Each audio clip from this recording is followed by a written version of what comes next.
It starts with a simple question and ends in objective reality. Through our journey from there to here, we find one another and ourselves. And as the next 24 hours breaks free from our last, we gaze onward in reflection of the day. Come to your own conclusions. Stay vigilant. Welcome to the Daily Wrap-Up.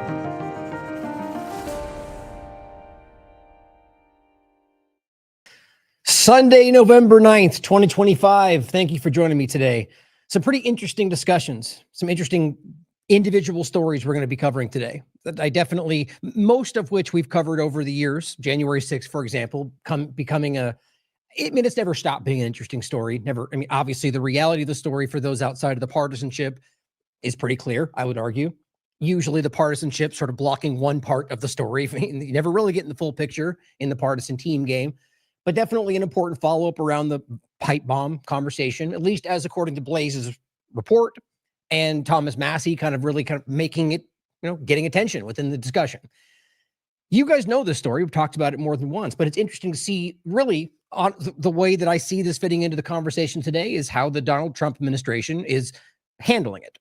And I would argue the most important point for me, because my opinion, and I think it's pretty clear, I think the U.S. government is an entity, not that you're, Trump administration versus the Biden administration is really just an entity that is using the paradigm to keep you in place. You can disagree with me. I hope you will, if you do so, I hope you will take the time to look into my arguments, but it's an opinion. We all can look at what we're seeing.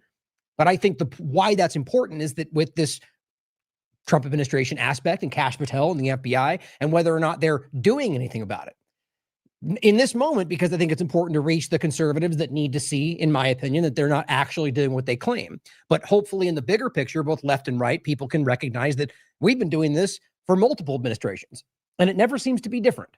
They're lying to you and they're trying to get everything they can get away with and keep you looking at the partisan issues as often as they can. So it's the way that they're handling this shows you, I think, that there's, like I've been showing with the rest, and we'll briefly talk about, that there's really no indication that anybody is going to go to jail.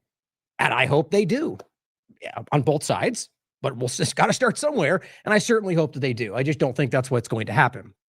So we will talk about that. I'm going to start with some points about Pfizer COVID-19 shots in kind of in the Ozempic part of the conversation. And I'm really going to point to that. It's been, discussed. It's a very relevant point, but it's very, very varied in the conversation. And I want to give you some points on where I see that fitting in, but also just the absurdity of that being Maha. The idea that we're even as far as I can tell, nobody inside the real Make America Healthy Again movement is even pretending that a pharmaceutical shot is the healthy direction in any context, whether or not that might alleviate other problems. That is the mantra of Big Pharma. I don't know why they would be backing that up, but we'll go through why that's not really that different when you understand. But we're going to talk about some health parts around food that I think are very relevant. Steve has had on Slim a bunch of times on AM Wake Up. I need to reach out to him to I want to get more into this from his perspective on the local, not just the regulation part of it, but as he talked about the infrastructure, the control they have on that, and the ability, rather the lack of ability from a regular farmer to make any money, let alone succeed when stifled for the interest of larger companies. And that's what this current administration is doing the same. And I want to go through why that's very important. We'll touch on the SNAP benefits we haven't talked about as I see it related to this larger point. Again, at people being deceived, what's really happening. And we'll get into January 6th, as I said, and how that overlaps with what the FBI is currently seemingly focused on, which some more updates on the Michigan FBI, what I see as a very clearly manufactured plot. We'll go through what continues to be a very flimsy case from my perspective. I could definitely be wrong. They're holding back information about this. They always do. But it's really clear to me, my opinion, that what's happening with the FBI and Kash, he knows that even his own team is combing through everything he's doing. And we should be. We should do that all the time. And he's worried, I think, that people are going to see through. And that's just my opinion. And I think what we're watching right now is an effort to basically put out as little information as possible in hopes that you will not expose what's happening. That's the way I'm reading this. But we'll go through the details yet again. Seems to be built on one element of it, like we talked about, and not really the two people they're aiming at. We'll go through it together. And finally, a major part that I think is important today.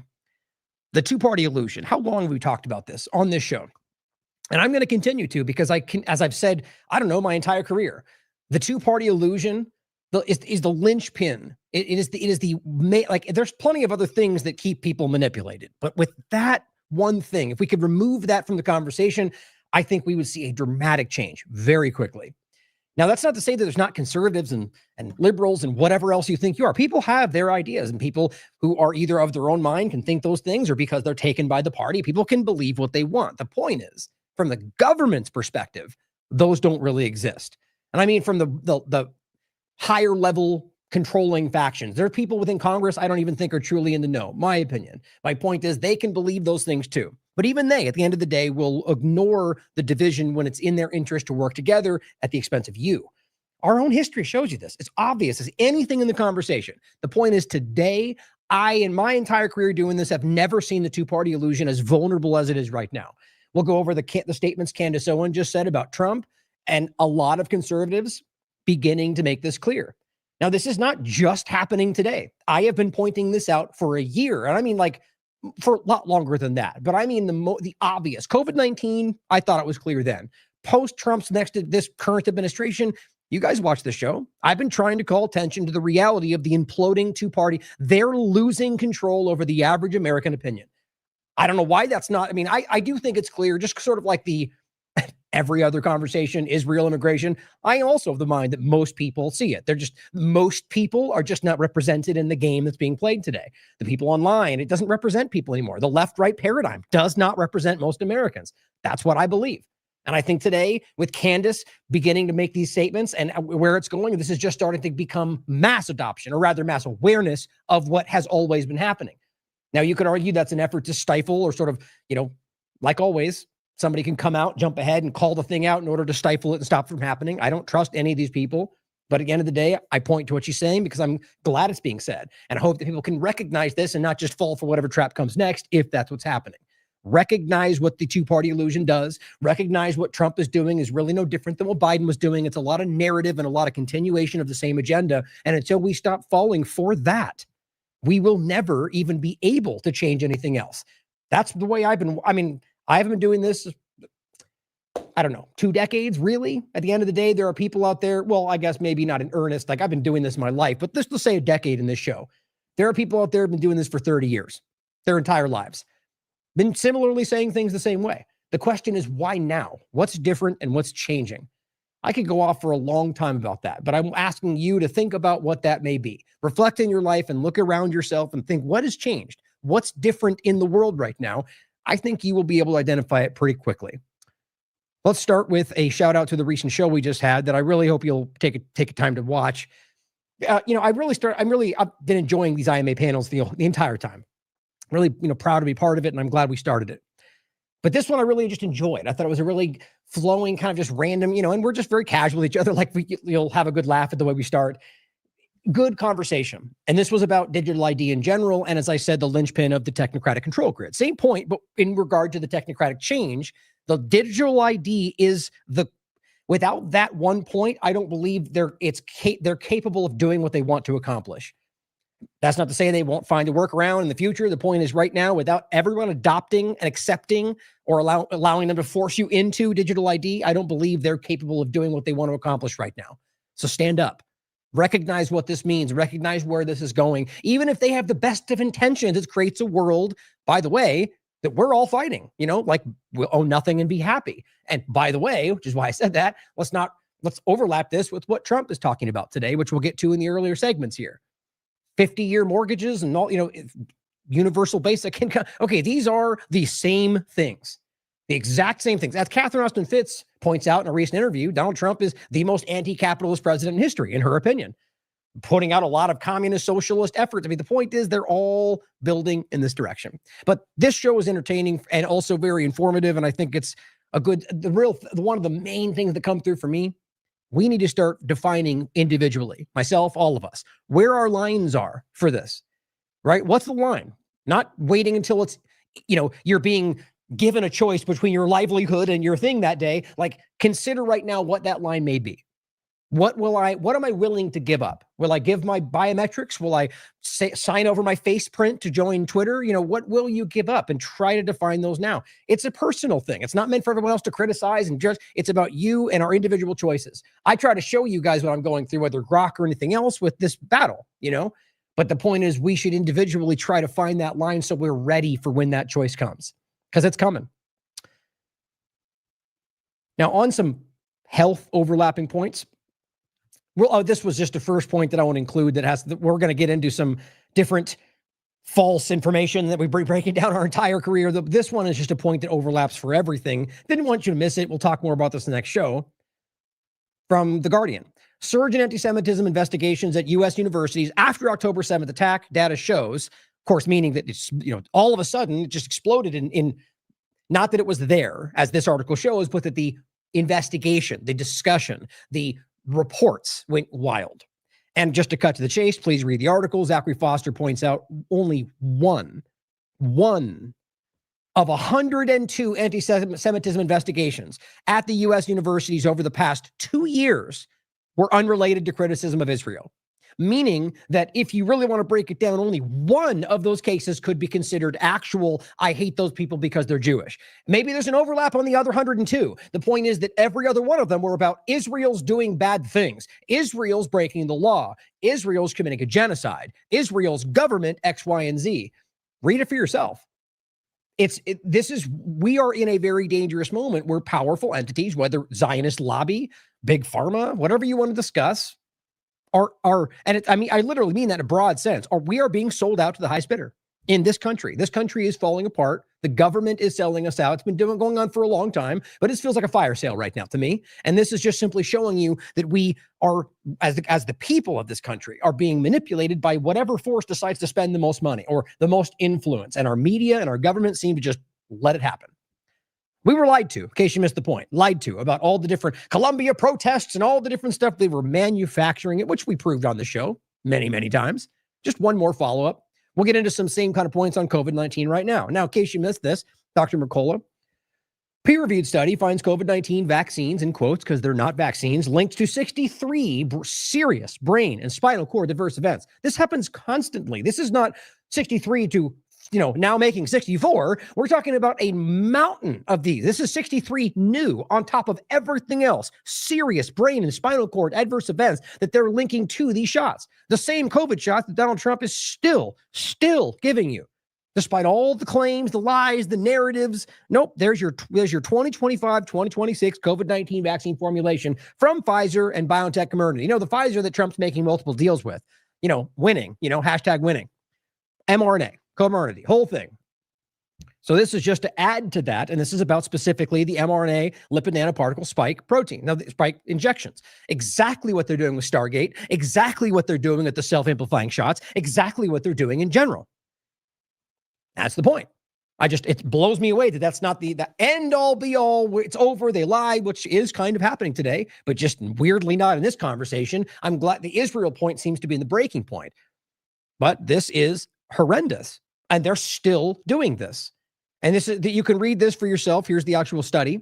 And it simply says, and the title is COVID-19 mRNA vaccinations, implications for the central nervous system. Now, I want to point out quickly, the reason there's so many different connected points, and this is not just random correlative, or rather, correlation.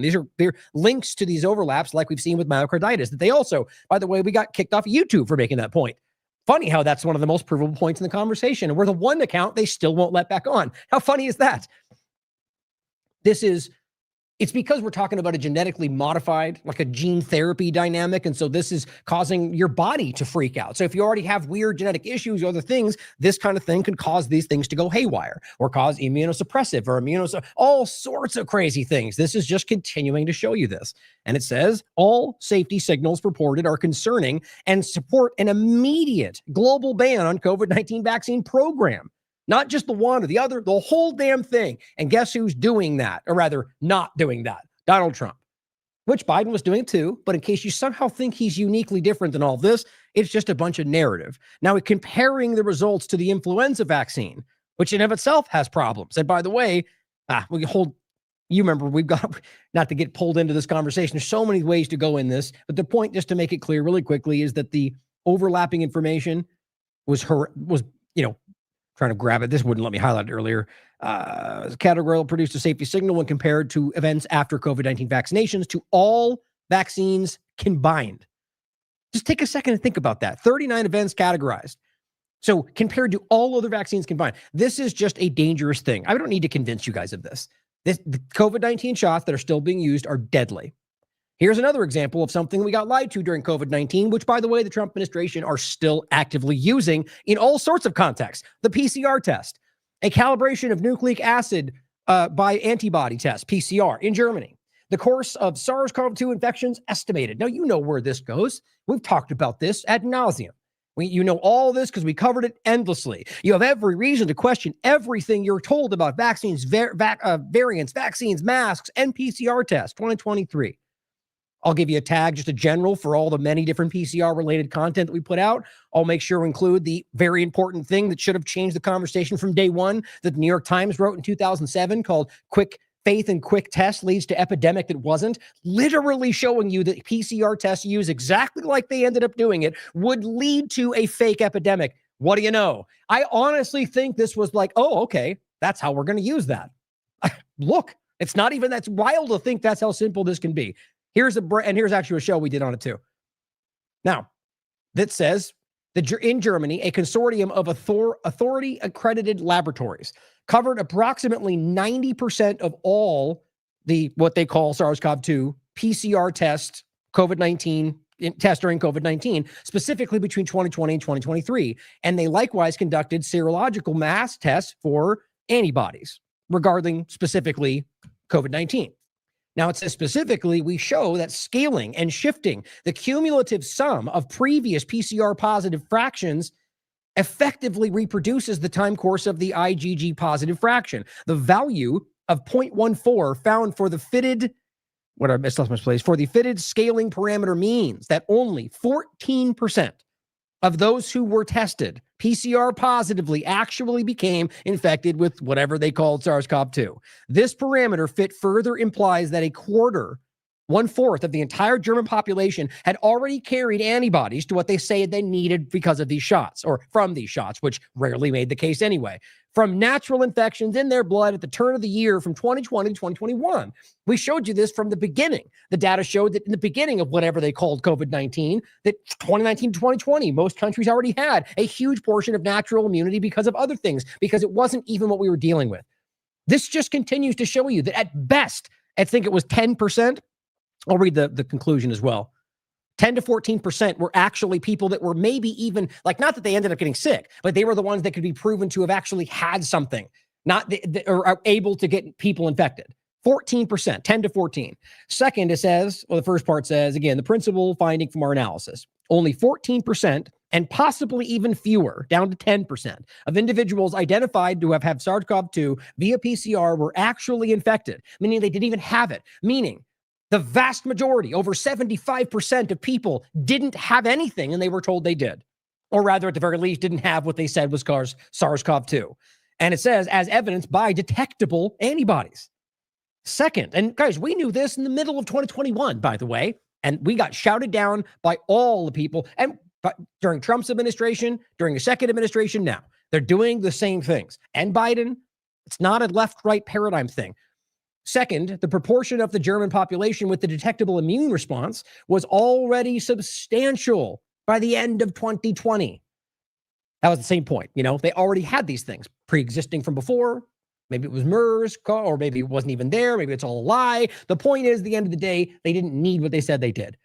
And even if you want to call this arguing from within their narrative, right? The point being is maybe you believe none of this is real. The point is still, nonetheless, the science they're telling you to trust is now telling you they didn't need it to begin with. You work it however you like. And it says approximately 1/4 of the population carried those antibodies at that point, following a trajectory determined almost exclusively by natural infections. At the end of 2021, practically the whole German population could be considered positive.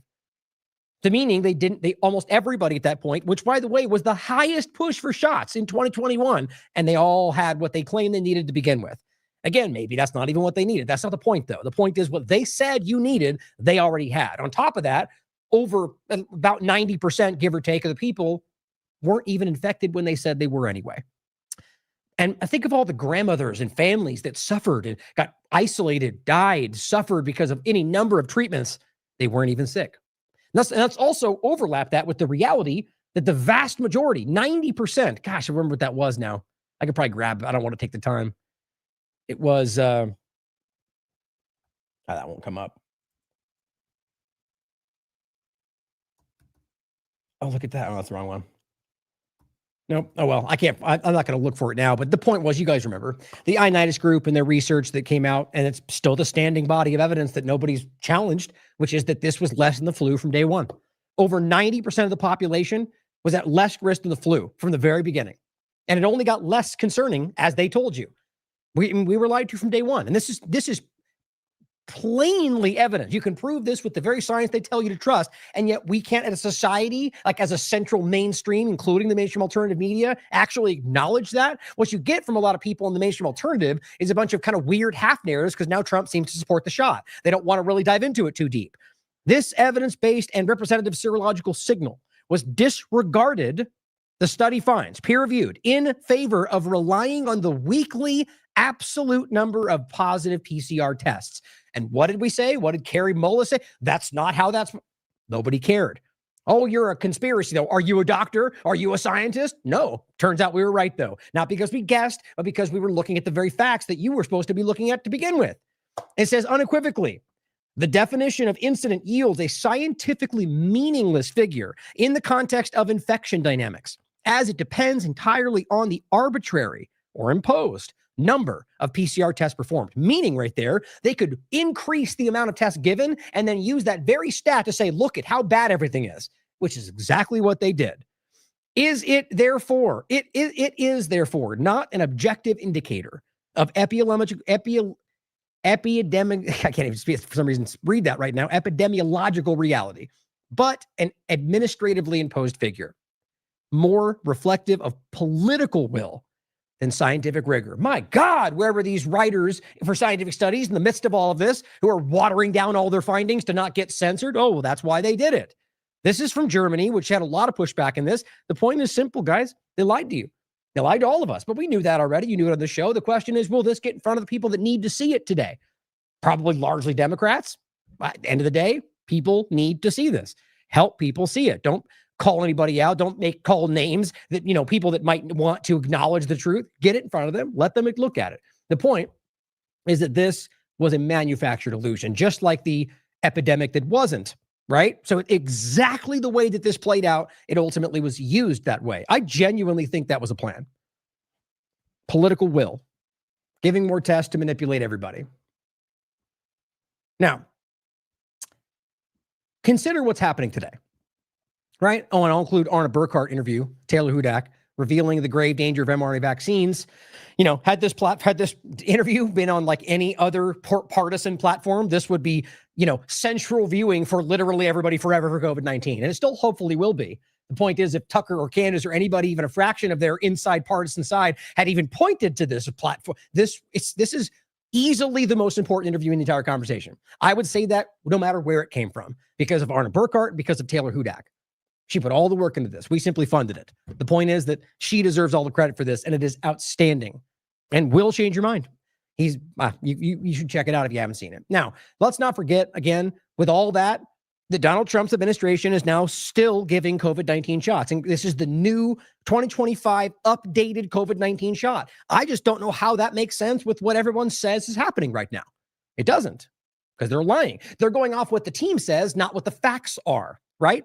As always. And self-amplifying shots is what they're working on. Now, before we go past that, let's talk about this weird little this overlap. This is what MJ Truth Ultra saying, taxpayers will fund Medicare, Medicaid coverage of GLP-1 drugs like Ozempic. Great, because, it's healthy to take injections to lower your weight, right? I mean, guys, this is insulting to anybody who has any understanding. RFK Jr. knows well that this is the last thing. Maybe that's why he rushed out of the room when something happened. We'll get to that. But it says the MAHA movement was vehemently against injecting big pharma weight loss into Americans. What happened? Well, you see, what are you talking about? What happened? They are not the MAHA movement. You guys are in the world. These people are politicians. These are suits. They don't care about you. It's amazing that either these partisan mainstream alternative players don't care to think about that, or they only see it on the left side of it. I don't understand. Or they just don't care, and they're just acting like they're the baffled one in the middle of it all when their team's burning it out in front of them. I said, what happened is they lied to you, as they all do. The real question is whether conservatives will stand by them despite repeated lies and sellouts. I guess we'll find out, MJ Truth Ultra, as soon as they go to the next story and go, rah, rah, winning team. This is insulting. Here's what he said about this. And this weirdly is a clip that got cut out. Rather, the point is this isn't included in the part where the person passes out. I find that interesting. Not exactly the same moment, but I find it interesting nonetheless that that's not included in that part of the conversation. Here's what he said. Significantly, Medicare and Medicaid will finally cover the cost of these weight loss drugs for millions of patients suffering from obesity. And really quickly, think about how dumb it is to argue that even though it seems most of the snap, not a huge majority, but seems that most of them seem to be overlapped with Republican states. The point is that you're talking about that being unnecessary. We'll get to why you're now stopping that yet again, but then arguing that this can be paid for, right? We'll fund from the government through Medicaid, Medicare, drugs, injections to lower your weight, which are just insanely dangerous on top of everything else we're talking about, but that's okay. Why? Because that seems to be something it's a team thing. It's even though you're challenging your own side the point is the narrative is somehow that only Democrats are the ones using government resources. It's just not even true. We'll get to that point in a second. But Ozempic, right? Like that makes any sense to anybody who's actually caring about people's health. Co-pays for Medicare patients will be as low as $50. This is tremendous savings. I mean, now you're talking about from $1,350 to $50. Great. So you could pay $50 to take a shot that they claim will lower your weight and cause 75 other problems. Now, I'm being hyperbolic. I'm not an expert in the medical field, but what I know is any of these things will always come with their side effects, and that's how Big Pharma works. And so then you get more drugs to take the side effects on, which then cause more side effects. It's an old story, but that's why this works for the team, because you give them something you claim we're helping you, and all you're doing is becoming lifelong patients to Big Pharma. This is tremendous news for the American seniors, and you all remember when I had 1/8 of 1% for the year. I got it 1/8, and I was so thrilled. But now we're cutting it 1,000%, 1,200%. Me. I did this, and I'm great. I'm so great. I mean, just nonstop. That's not a I hate Trump thing. I think they're all ridiculous. Biden, Trump, they're the same thing to me. But the fact that this guy just can't ever, it's just funny. He seems like it's always about how he did something for you, as opposed to just going, look at what we did as a team, because I'm a leader. We all took a part. He's a bad leader. The point, though, is, guys, this is, and he says for elderly. This news for the American seniors. American seniors? What are we talking about? Just because it's a drug, therefore it's for seniors? Ozempic for seniors? They're tapping into talking points, guys. I mean, you should be embarrassed that this is something that people think represents you. Now, I thought this was hilarious. X23 report, who I haven't seen in a while, who's still apparently a blind Trump supporter, says, here's a video of the Ozempic executive fainting in front of Trump. Do you see why they're called fake news? No, here's the picture we use today, because it's a very weird picture and it is not edited. He's literally posing for the shots while the guys over there collapse. Now, here's what's funny to me. The way he edits this is an effort to try to make it seem like he didn't do exactly that. He did, and I'll make it very clear if you go through, pausing and holding a whole clip. He looks at the guy, which is just as weird, by the way, whether he's facing the camera or looking at the ground. It's a weird response, but I'm also going to add to the side of that he's the president of the United States. Was he going to jump down there and start giving somebody CPR? It's not his place. He's probably not even. So it's a middle point. But I find it funny that people are so desperate to, give you the lens to see it the way they want you to see it, that they'll just do something like this. Now, the point in all of this is, on top of that funny overlap, is that this guy, the Ozempic executive, passes out in the middle of this whole presentation.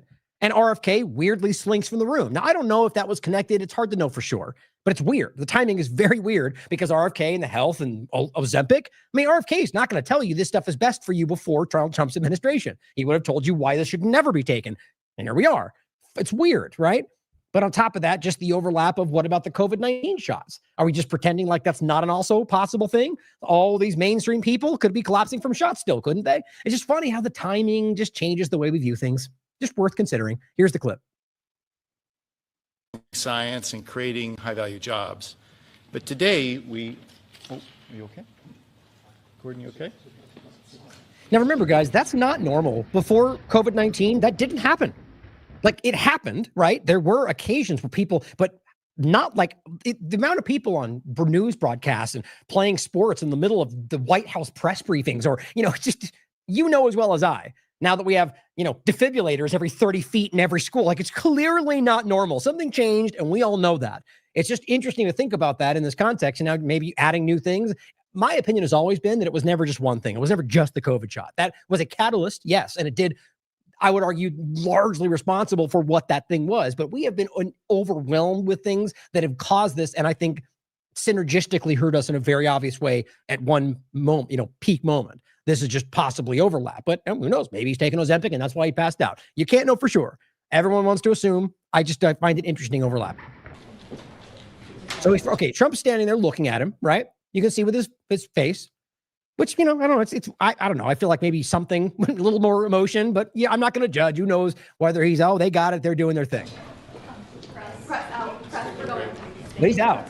I don't know why they lift his feet up though. Am I out of date on the medical procedures? Why are his feet in the air? Tell me, I'm honestly asking. I don't know, because even CPR has changed.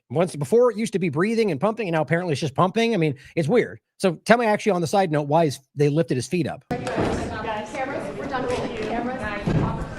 Okay, so now they start taking pictures. He cuts right there for obvious reasons, because Trump turns and gives them a photo shoot. I mean, that's the part that I find very weird. You're in the middle of this guy literally possibly dying, and you turn and give a front-facing photo shoot for the people in your desk. It's an odd thing to do. And you can see why he cut it right there, because he starts to turn and they all start snapping. Oop, cut. Now it's back to the other part before he did that. Now he stands up. That didn't just happen again. That's cutting it back to the beginning. He cuts it again right there to make it look like it's longer. These people are very deliberate. Yep. Right there. Watch, cut right there.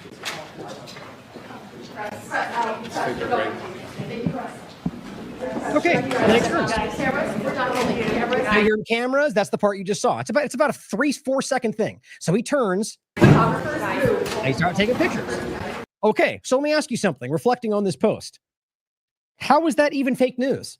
What are we talking about? Oh, here's the guy he's pointing to. Now, again, I think they are. All the corporate media, mainstream alternative, a lot of the people doing the same thing you're doing are very much manipulative and fake all the time.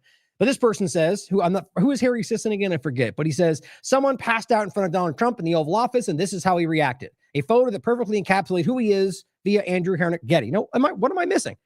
You mean, so if he had taken the picture with him facing the other direction, that would have been honest, and this was not?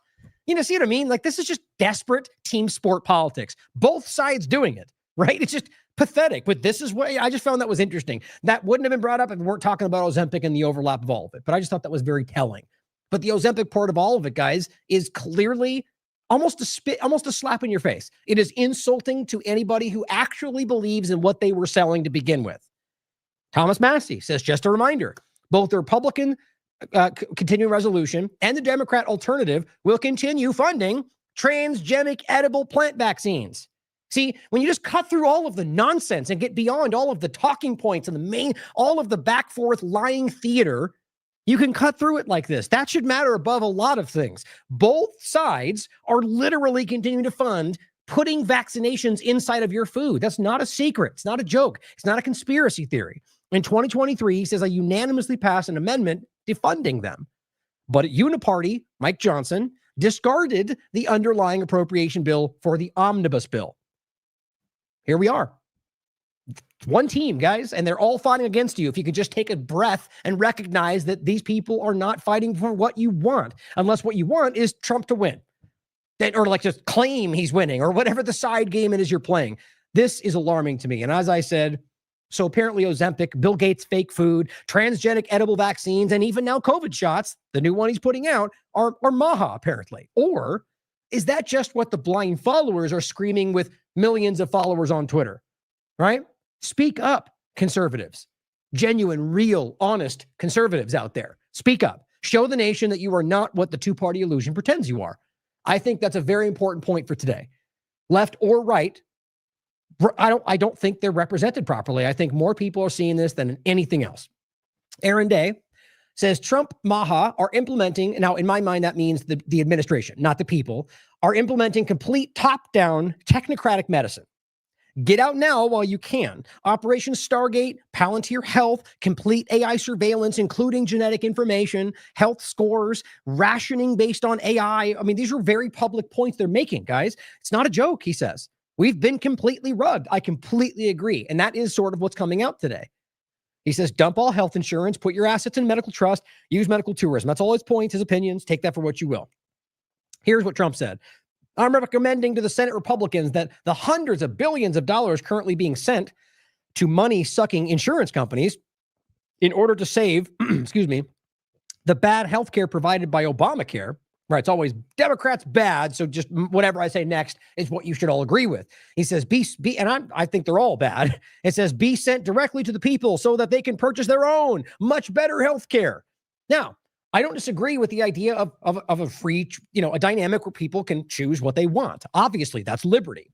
But what's the problem is that they love to say things like that and then present you with something that is worse than before and argue, here's two choices you can pick from, and you're just trapped in the same problem. Now, that's just a broad analogy, but it doesn't even fit everything that's happening. My point is that I don't believe they're actually going to give you a free choice for the free market. That never happens, especially when they're trying to force their things on you, which they are. You can see it plain as day.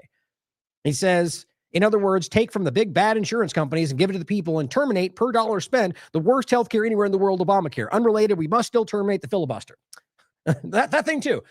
It's not about Obamacare or one or the other. It's about the corporations that have influenced and controlled the outcome of policy in this country, whether through lobbying or anything else for their benefit.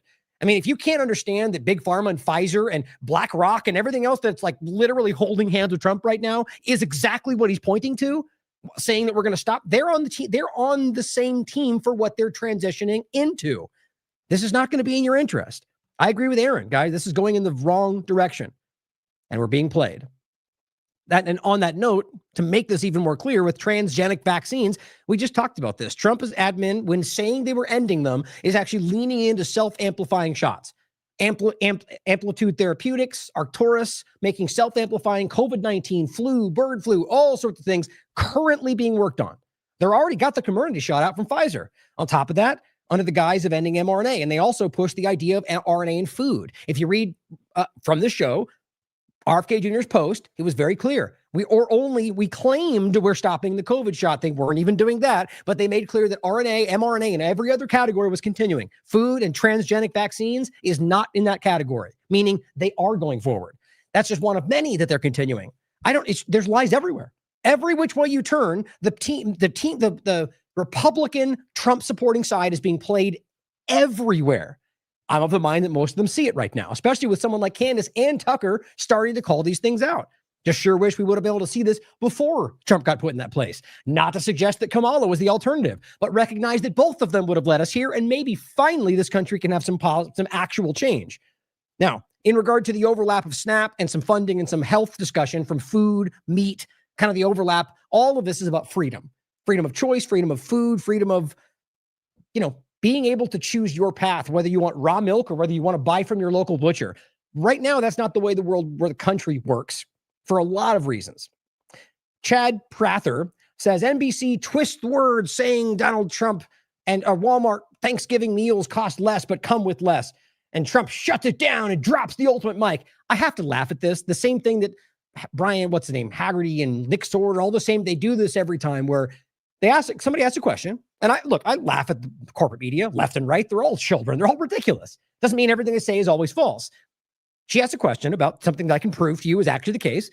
And Trump goes, oh, you're fake news. And then I'll go, yeah, he showed them. I'm like, well, you guys are it's the most childish thing in the room. So that's your answer to yell them down? Is it true? Oh, yeah, it is true. But he said fake news. So yeah, we're winning. Like, these are children, guys. This is a Chad Prather. I don't even know who he is. 583,000 followers. And his reaction is, you're fake news, and we're cheering that Trump might drop them. Well, here's what he said. And this is something that is not it's a very small point. Frankly, I think it's sort of flooding the zone point to get you distracted and trying to go lie all over the place. In some cases, it's important. Here's the clip of the exchange, and then we'll go into what is actually happening, which is that he's wrong. The lie of Walmart was a small thing, but it was. They're smaller, different year. We'll go over it. Product, the Walmart Thanksgiving meal, Yeah. and it is cheaper, but it also. Oh, and then to start, I should have included, which we just went over, even asking Grok, looking up the consensus. Trump keeps trying to claim that grocery prices are down. Like, not for some in certain circumstances, like for everyone across the country. They're just not. They're more and they're higher. Almost everything is higher for everybody right now. Very few, not like most people in most categories. That's the easiest thing to prove right now. So that's to say that he's now just continuing to lie to sell people who are his team about how they're all winning, even though they should know better than anybody that they're spending more. So that just shows you that there's so many people out there that are willing to ignore their actual circumstances to be able to yell for a certain team. I don't believe that can possibly be the majority. I just don't. In fact, I think we can prove that, but consider that it's not. Thanksgiving meal, Yeah. and it is cheaper. Product, the Walmart Thanksgiving meal, Yeah. and it is cheaper, but it also contains less. As affordability. Well, I haven't heard that. You're telling me. Who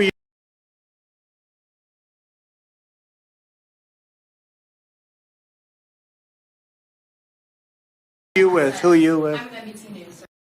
Oh, sorry. I just said I haven't heard that, he says. Meaning you don't even say you know for sure. You might be wrong. She might be right.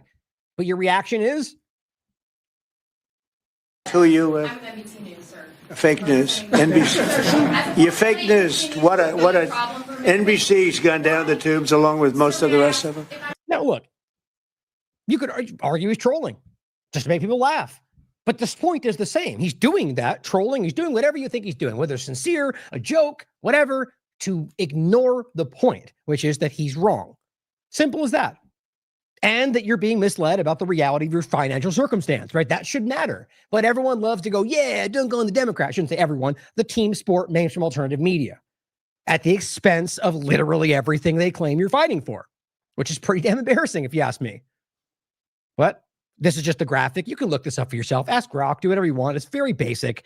The fact is, like she said, it's cheaper, but yes, much smaller. So you're playing people, but it's a tiny point. It shouldn't even matter. The bottom line is the large outcomes in regard to what they claim. Why aren't vaccines enough for people to call out what this is, well, let alone everything else? Or how about this conversation?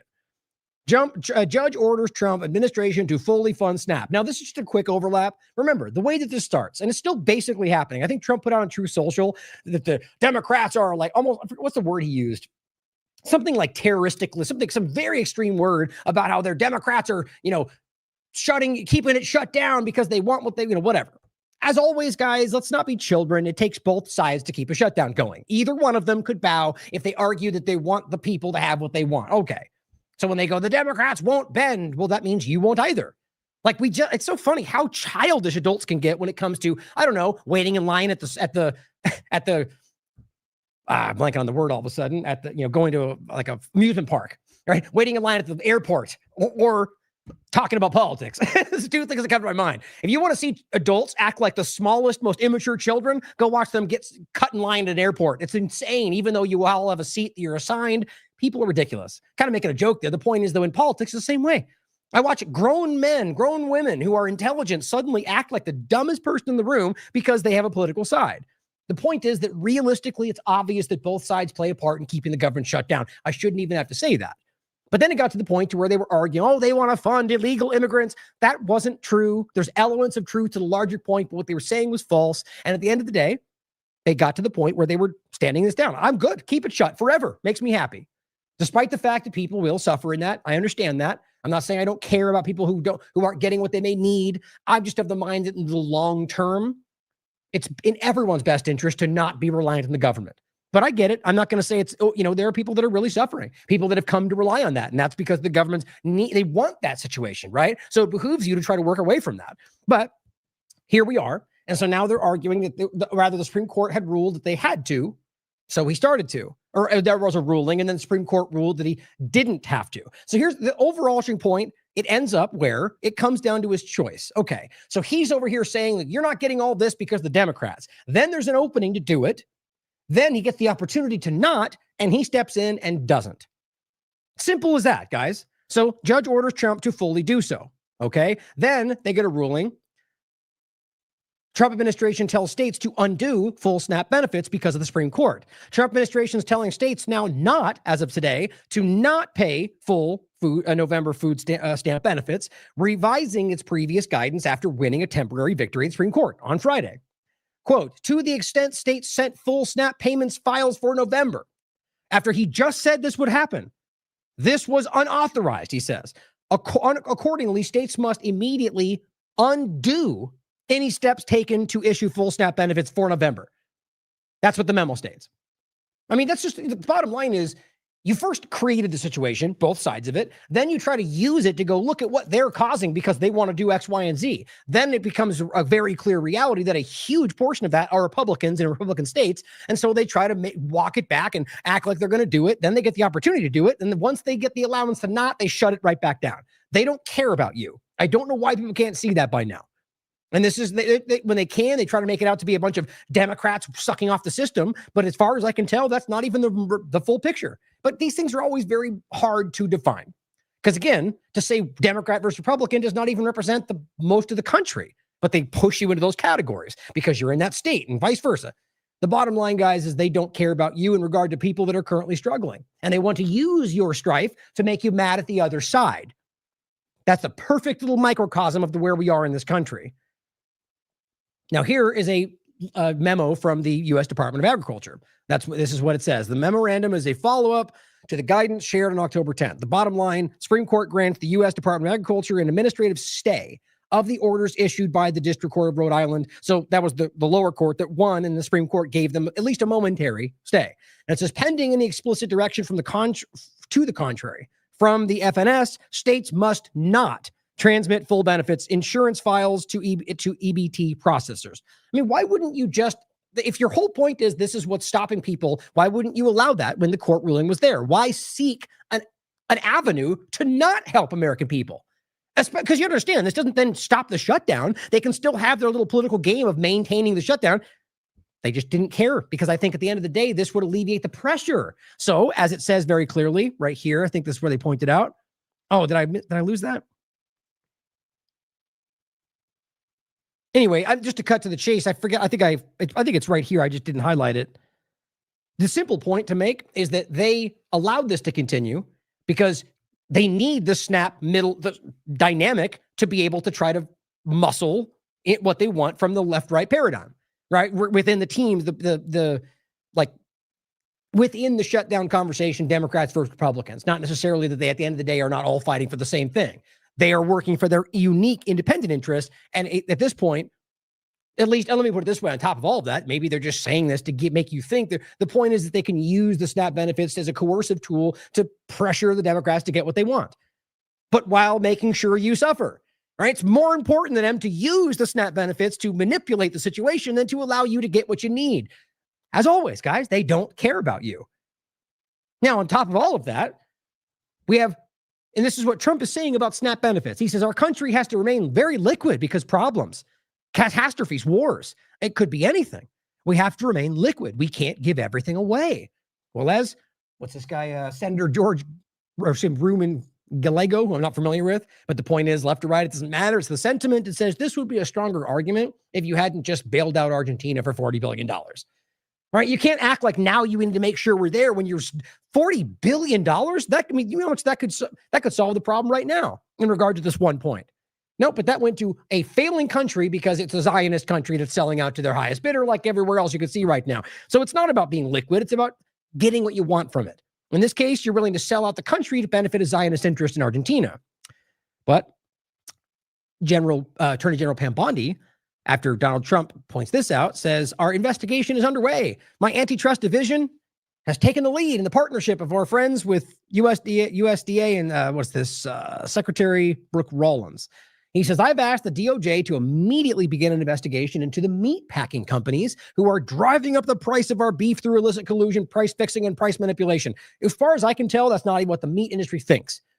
Remember what happened when we talked about this? The meat industry spoke up, especially around the money about the buying foreign beef.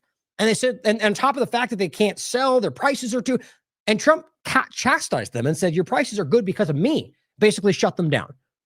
So now almost now admitting there is a problem, even though you just said it wasn't a problem. Now you're saying it's not because of what we did, it's because of the meat packing companies, which there's not necessarily, see, this is how they play this. That's not necessarily inaccurate. The point, though, is that it's a larger manipulation, a larger paradigm of corruption that they are part of.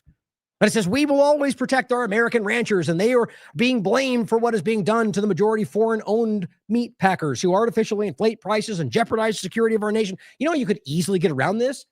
Stop controlling the food supply. You could easily allow American farmers to sell to their American communities, but they don't want to do that. They want you to work through their avenue while acting like they're doing this for you. And it says action must be taken immediately to protect consumers. Action, more control, shut it all down. Here's Bill Gates' fake meat and fake butter. You know, that's what they're building behind it all. And it says combat illegal monopolies, which is literally what the government is, and ensure these corporations are not criminally profiting at the expense of American people, like literally they're doing.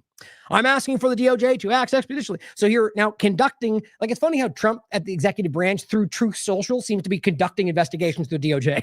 Not the way that's supposed to work, by the way. And this guy simply says, no, you're not. Massey points out recently Brazilian-owned meat packer JBS, through its U.S. subsidiary Pilgrim's Pride, donated $5 million to the Trump-Vance inaugural committee, which was the largest single contribution to the fund. As long as we don't have country of origin labels on our beef, this is all just BS. They're going to pick and choose who they go after and allow. The point is they can decide. These people don't care about you. You get the common thread so far? Now, Red Pill USA says this Zionist grifter piece of SHIT scored $40 billion for Argentina while you're stuck with a 50-year mortgage, which we'll get to toward the end of the show. They're mocking you, laughing right in your face. Here is Argentina's president doing the Trump dance at Mar-a-Lago after getting a $40 million bailout.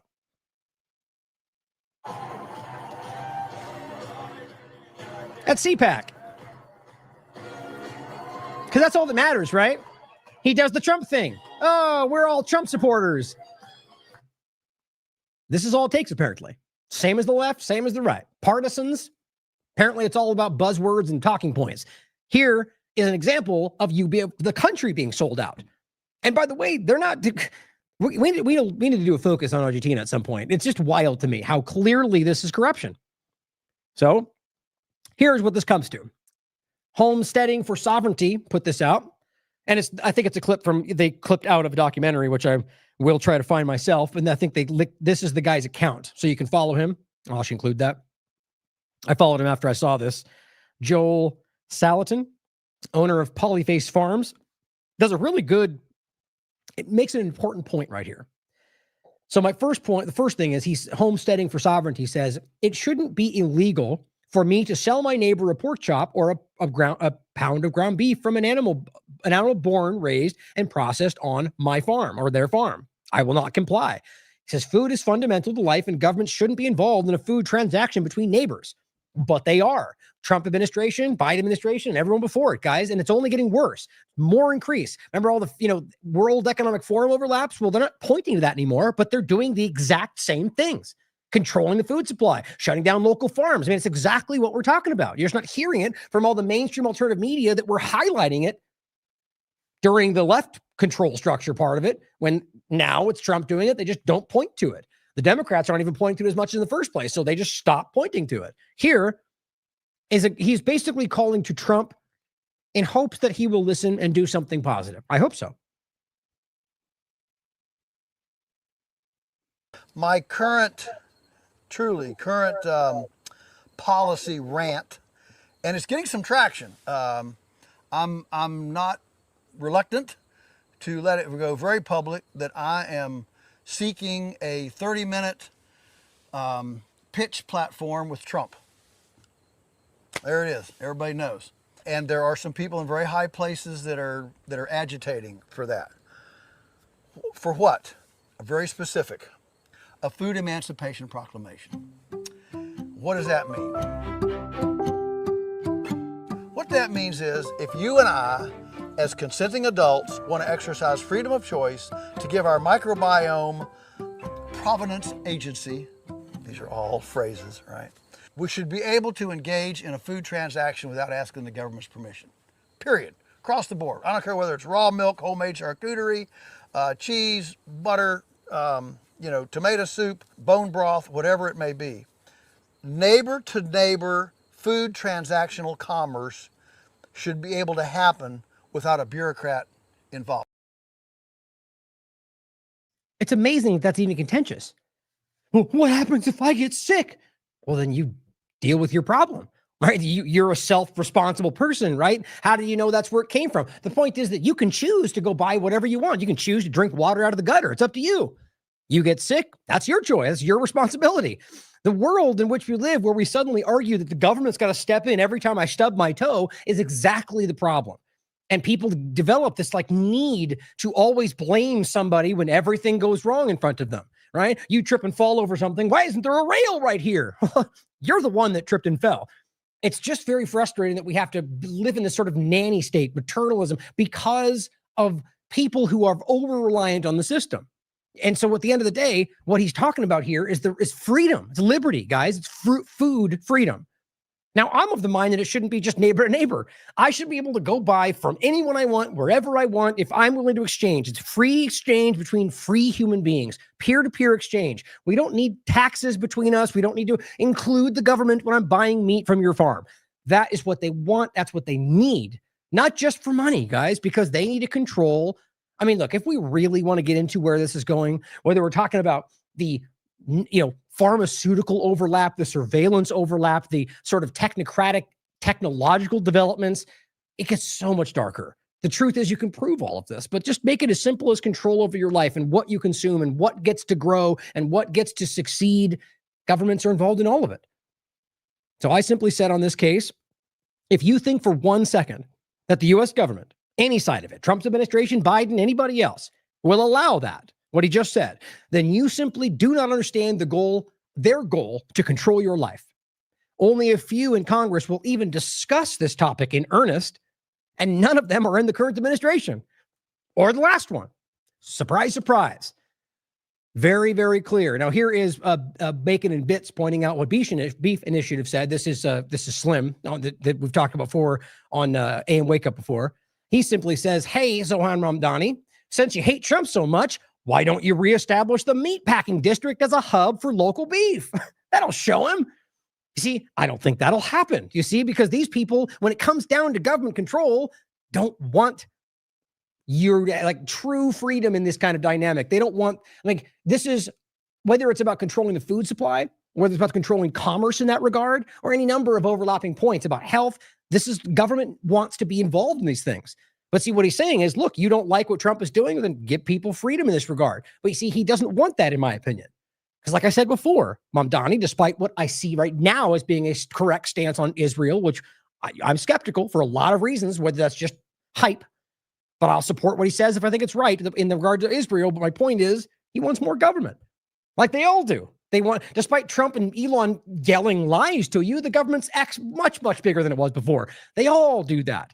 He is very adamant about more government, more programs, more in your life. I want the opposite. You can decide what you want. We can disagree on that. That's okay. I don't want that. My point is that you could argue that if you want to see him as an outsider pushing back against the thing, just recognize that they all, whatever within this discussion, they're all insiders, even Mamdani. So we have to really think about what that means. Now, if he makes choices like this, like I'm seeing Massey start to do, well, I'll say, look at that. That's a positive choice. And I have one more step in the direction of maybe in the future thinking he might be on your side. Probably never, though. That's where we are in the world. But it's an incremental thing. It's about consistency of choice and outcome and precedent. How many times have they continued to follow through with their principles? Hopefully, always. And then you can argue somebody's actually means what they say. Now, overlapping on the financial side of it, Janice Girl shared this again recently. Jimmy Dore pointed to some of her research again. We recently put this article out with her, How American Tax Dollars Prop Up Israel's Zombie Economy, written by Janice Girl. It's wild. And the simple point is that they're forcing Americans to invest in failing Israeli financial bonds and failing. I mean, losing money, despite the fact that these companies have a fiduciary responsibility to make money, and they're losing money, and they know they are, and they're forcing you to reinvest in it to support Israel. Just violating blatant laws in front of you in order to make sure Israel doesn't fail. That's the way. That is like a perfect overview of where we are in the world right now. They know they're breaking the law. They're willing to do it in plain daylight because Israel needs to succeed. And then when you call it out, well, somehow this rationalization about fighting evil or whatever it is, when they're the ones literally committing genocide. Anyway, point is to make sure you understand this, the infiltration of even the financial side of it that Americans are suffering, not just because Trump and the government are selling you out, or Biden, but because they're being sold out to a foreign power who is actively fighting against American interests. Now, on the $2,000 point, oh, wait. Oh, that's interesting. I think I mixed these up. Oh, I'm going to come back to this, actually. I forgot that I put this, I will come back to it in a second. I wanted to include the $2,000 mortgage, 50-year mortgage kind of overlap to all this. Let me make sure I mixed here. Let me, real quick. I guess I forgot to move those around. Next, we're going to get into the January 6th. And the Blaze report and what this means. Let me just organize this really quickly. There we go. Okay. Now, just in case you saw that, the point is simply that, Trump, it's kind of, I really could just continue that point right there of, being sold out, being claimed we're doing things. Here's a 50-year mortgage. You'll own nothing and be happy. Exactly. Here's $2,000. Here's some crumbs with everything we've taken from you. Are you okay? It's like, it's just clearly, it's an insult to intelligent people. It's an insult, but we'll come back to that because I'm going to end with a very important point about the, Candace Owens and plenty of others that are just going, Trump has sold us out. Candace just made a very, very public statement in a video about that. Piers Morgan talking about it. That's making some big people very unhappy. But before we get to that, you might have seen this reporting, and I want to juxtapose this with Kash Patel, Michigan, FBI. It's pretty weird what's going on right now. Now, this story. We've talked about this a lot. Now, Blaze Media did a report on this in regard to basically one new element. I shouldn't say only one new element. There's parts that have come up new from like when we last covered this, but one part that's like the reason this is coming out, which is that they claim they have a 94 to 98% match on the gait, the walk of the person they claim is the bomber, which I think we should stand back and consider the entire thing might be one large. I think that from my perspective. I'm not of the mind this is the Democrats trapping the Republicans. I mean, in some element that exists because not everyone's in the know. But I think all of this is in the interest of the government controlling your life. And that's why Pelosi's not in jail. That's why I don't think any of them are going to go to jail. That has to matter right now. They would be in jail with what they already claim they know if there was real effort to put these people behind bars. But that aside from whether or not this, and I'll point to it again, that I think this is one larger thing, but just taking it from within the conversation, right? That this was a potential manipulation to trap the Republicans, which from an individual perspective, I do believe that. MAGA wearing hat Republicans were your side, by the way, and the government was trying to trap you in that whole scenario. That's what I believe. And you can quite frankly prove that. But this overlaps with an interesting point where it turns out that this person who was there that day, who was in Capitol Police, who now works for the CIA, who was from Ukraine, interesting overlaps and all, but it could just be coincidence. We'll go through it, was the person that they say matches the gait of the bomber. All this does is explode open the real point that if this was a Capitol Police who literally went out and placed these bombs in order to create the idea that this was a larger event, you could, one of two ways you look at that. That's Democrats trying to frame Republicans, which is the easiest low-hanging fruit, but very much could be the case. Or it's just a larger government agenda to create the air that that's happening, to use the two-party division to achieve what they're still trying to achieve now, which is censorship, control of our rights, Second Amendment, free speech, everything. You can consider for yourself. Here's what the report says. A forensic analysis of a female former U.S. Capitol Police officer, and her gait is a 94 to 98% match to the unique stride of a long-sought January 6 pipe bomb suspect, according to a Blaze News investigation confirmed by several intelligence sources. Which, as far as I'm concerned, from Blaze or any other mainstream platform, confirmed by several sources doesn't mean anything unless you can verify that for yourself. A source close to a congressional investigation of January 6th additionally told Blaze News evidence has told Blaze News evidence has emerged recently that pointed toward law enforcement possibly being involved in the planting of the pipe bombs. So you can read through this for yourself. I recommend you do. Some of it's interesting. This is an agent of if you know my skepticism, I think all of us should have about the FBI, whether it's Biden or Trump or Kash or whoever else, Ray, The FBI is literally, I think its core job is to set these things up.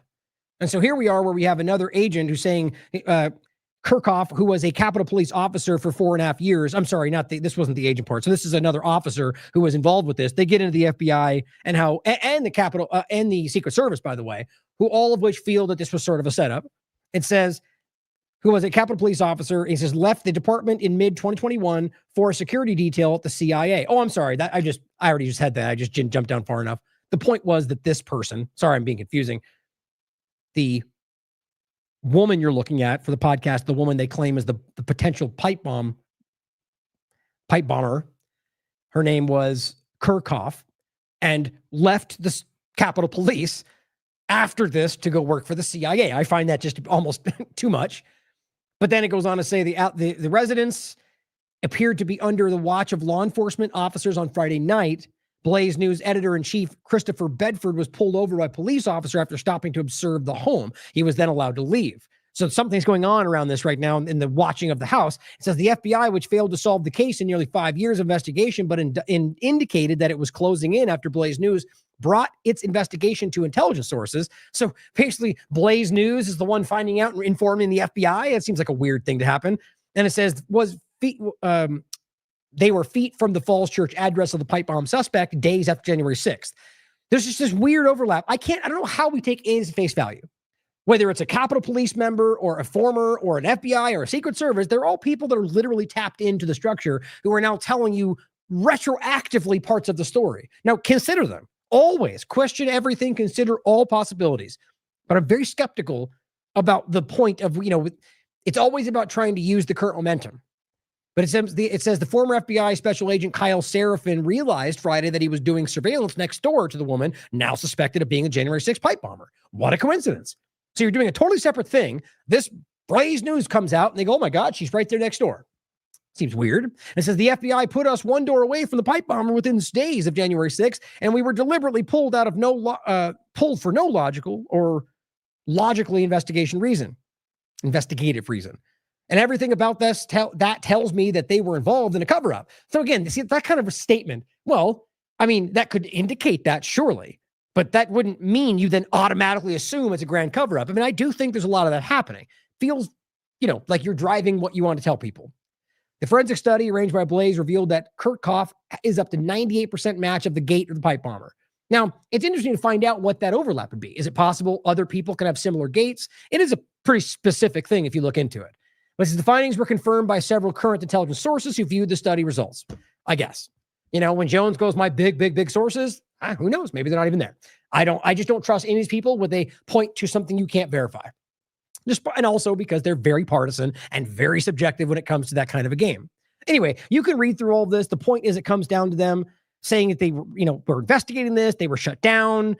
She was one of the ones that were shooting, the pepper balls and more somewhat overlapping lethal things at people that were there.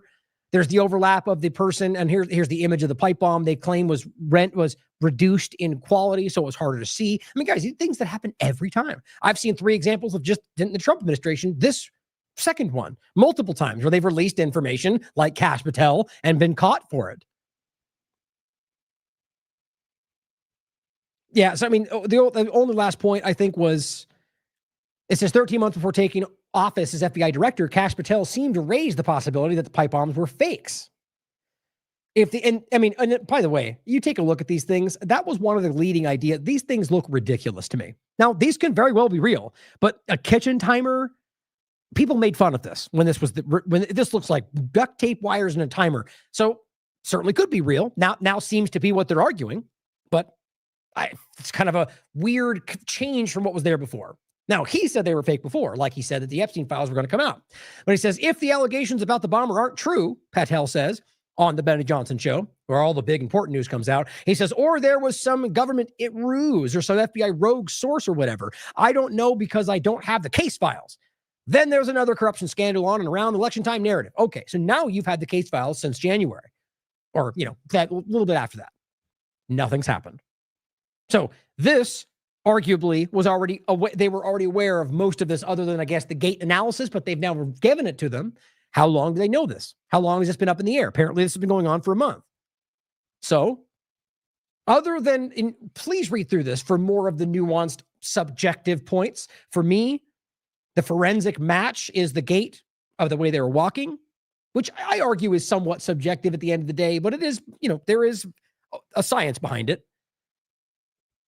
But isn't it possible that this is something that's also being kind of organized in that direction? So to be clear, if you haven't seen this already, I'm very adamant about my opinion on this, and I think it's easily proven. January 6th was a very clear government operation. Doesn't mean every part of it, doesn't mean every single thing was included, but you can literally prove how this went down, overlapping with government sources. Now we know the FBI agents, we have the naval aspects of it, we have all sorts of things we've proven over the years. And Sergei Beninin, who is a Ukrainian Azov movement element, who's right there next to Jake Chansley, who was screaming things in Russian, or the people that were part of a left-wing group that were on video going, we tricked them, we got it. I have to bring this up every time.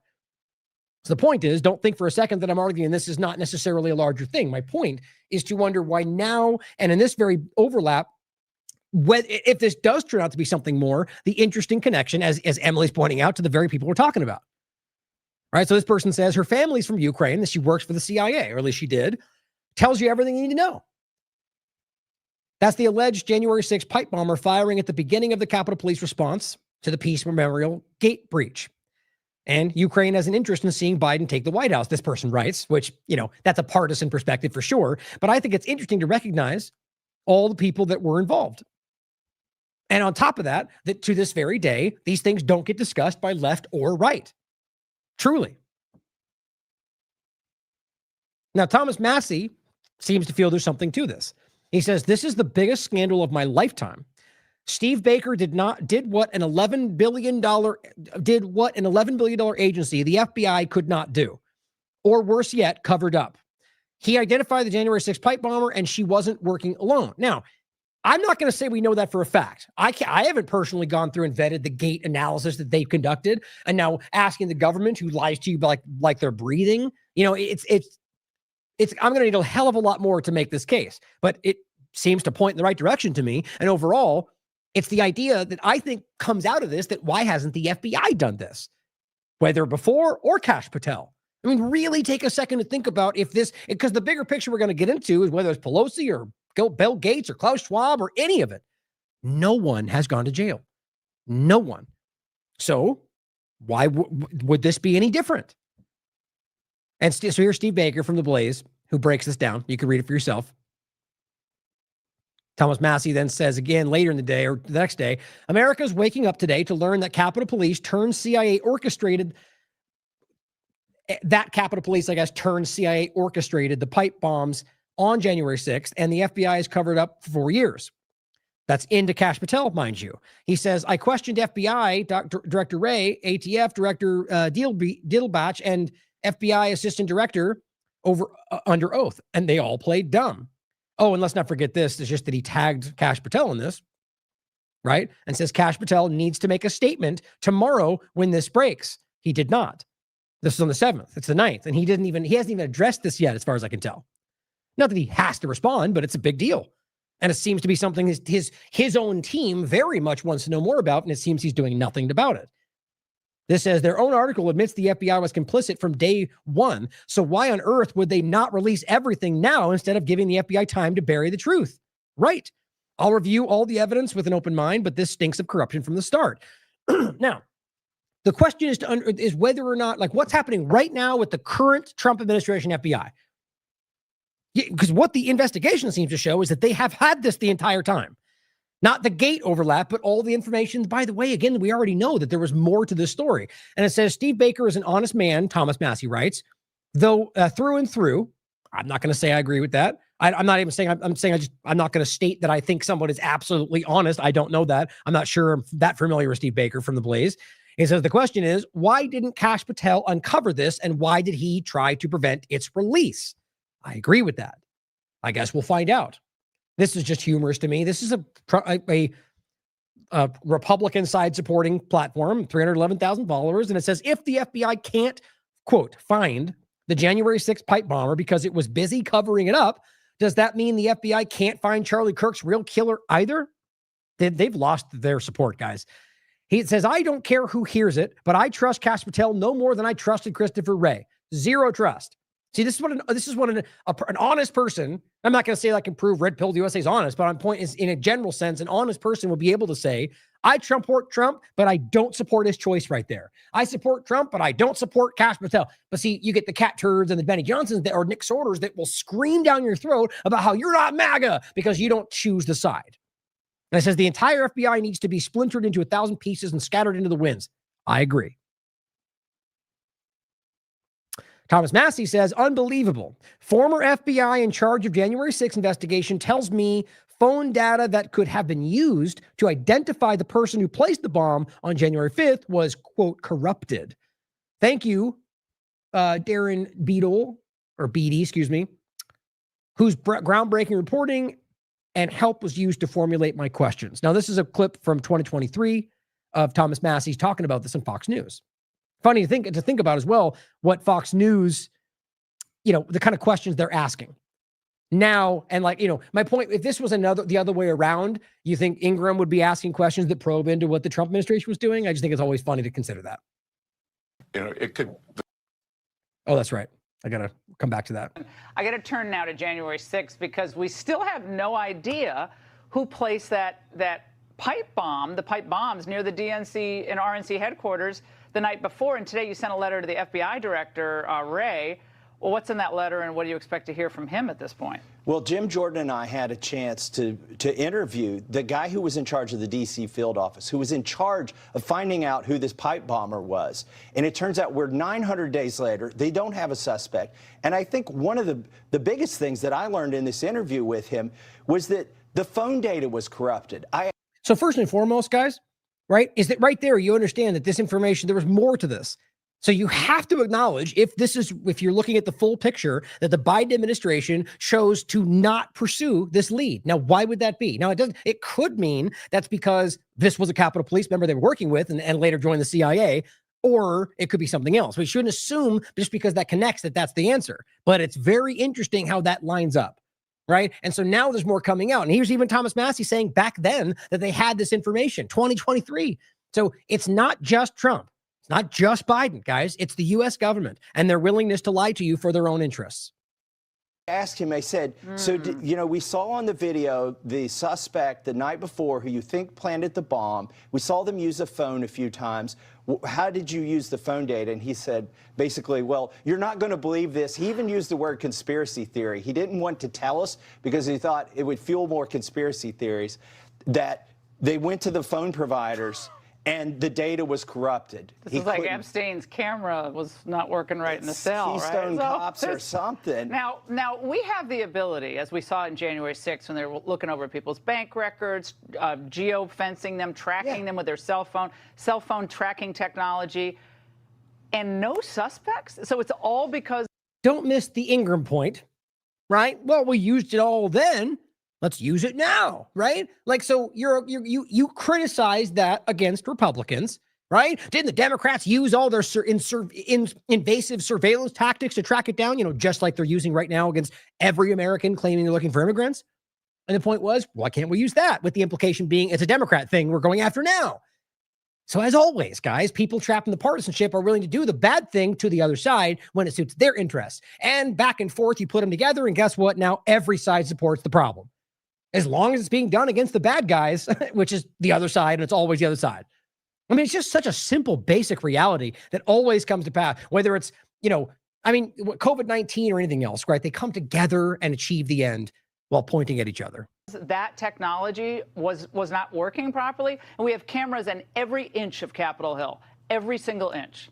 That is what he claims. The geofence data was corrupted. Oh, how convenient. Okay, the other question that I asked him was, could these bombs have gone off? I asked him to explain to me how a 1-hour kitchen timer could... Okay, to my point before, would Laura Ingraham now say how convenient? Right now, if it was Trump's administration and Kash Patel sitting there, would she now go, oh, how convenient? Why don't you find it now? How much you want to bet she would not do that? How much you want to bet she would be giving you another narrative that makes it seem like they're not responsible? You know how this works, guys. That's Fox, CNN, mainstream alternative media. It's what they do. But still a valid point now. It should be the same point should apply today. Properly, and we have cameras in every inch. Okay, the other question that I asked him was, could these bombs have gone off? I asked him to explain to me how a 1-hour kitchen timer can set a bomb off 17 hours later. Think about how dumb that is. So I agree, just like I did last time, that the logical reality of this is that this was a psychological operation. And he admitted for the first time, and this contradicts what he said in the media before, that it couldn't. And then the other thing that So it wouldn't have, right? So the person planting that bomb in that white jacket was likely aware that that thing was not real or wasn't going to blow up, right? So that would make it much less of a severe crime, right? It's more of a do this for the American, do this for your do this patriot for your government to go get the bad MAGA Nazis who are trying to overthrow the government, whatever the momentum is, or do this and you can join the CIA, right? That's not that far-fetched, guys. I asked him was, given all these coincidences, wouldn't the people who discovered the bombs be suspects? Since the bombs were basically inert and then they were found within 20 minutes of the first breach of the Capitol, both bombs, he said, that's investigation. Yeah, think about how weird that is, right? What timing to seek out and find those things unrelated to where you currently were. Suddenly it relates to the January 6th point. Investigation 101. Yes, both of those people would be suspects. I said, who found the second bomb? He said, I don't know. I said, do you have any video? He doesn't know. We've got video at the Capitol that I've reviewed. I think we've got video of who found the second bomb, and we're going to be back to the FBI and say, why didn't you follow up with this person? And that's we can hit the home plate at Yankee Stadium from outer space, but we can't find the one guy. Okay. Yeah. Okay, Ingram. Now make that today when Cash is on your show. How much you want to bet that doesn't happen? The point is, Massey very clearly is laying out the reality. In 2023, so right then, that's Biden administration. Ray failing or covering it up. 100%. Then, or at least in the context of, I can't speak to their intentions, but the point is that Massey brought it in, nothing happened. Okay. Now Cash comes in. That's still there. Just like the Epstein point. Nothing changed. He's speaking, what'd he say about them? We're going to get to the bottom of this when I get into power. Nothing. Is Pelosi in jail? No, nothing. Nobody. Not one person. That speaks volumes. Now you look like people would love to say, maybe tomorrow. Maybe don't rush him, Ryan. He's going through all the Sure. Fantastic. When it happens, then you can give him credit for it. Up until then, when nothing is happening, it's obviously in your interest to go, why isn't anything happening? As opposed to going, yay, team.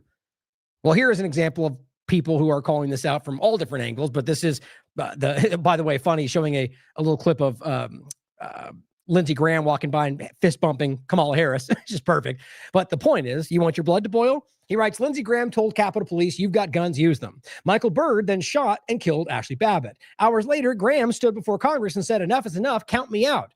And when the election was certified, he fist bumped Kamala Harris on the Senate floor. Let that sink in. He was in on it. Their opinion. But yes, it's very much a two-party illusion. And if you still can't see that, I don't know what else to show you. Now, watch these shows if you want to get into this into the original overlap. There's plenty of stuff that's come up since then. And just search January 6th tab on TLAV for more of what we've covered. But there's plenty out there that have covered this extensively. January 6th was always a very clear government operation. Before that, we covered it on the 2022, January 6th. The failed false flag meant to blame Russia and you using the CIA-grown Azov battalion. It was a very specific focal point of the whole thing. And of course, Whitney and I talked about this in 2022. Whitney Webb interviewed January 6th, Azov Battalion, and the war on domestic terrorism, or rather, on you. Now, where that goes, and I'll follow up in regard to what comes of that report, and hopefully send me things if you guys see it too. But do you think anything's going to happen? I mean, do you really think that they're going to follow up and go after this person who connects back to the FBI or the CIA? I mean, I'd like to believe so. Nobody's above the law, right, Kash Patel? But I doubt it will happen. Now, what's actually happening, right? So as that's going on, where are the Epstein files, right? Where are all the Democrat operatives that you said were going to get arrested? What about the Social Security theft? What about Doge and all the illegal funding? What about on and on and on and on? Yeah, but nobody's been arrested. Okay, maybe it's all coming down. This was on the 3rd of November. The war-focused peace president, Gaza AI drones now surveilling U.S. cities, which is happening. And of course, Kash Patel's FBI false flag, which is what I very much think is going on here. We're also going to make a point toward the end, or I think somewhere in here about I think that's actually right now. I moved it up here because it relates to the insanely insulting thing of supporting the ISIS connected linked, or, the Al-Qaeda leader in Syria, who is the same thing we're talking about while acting like you're fighting the same thing. Even though what seems to be is you framing a couple of Muslims to go after the whole thing.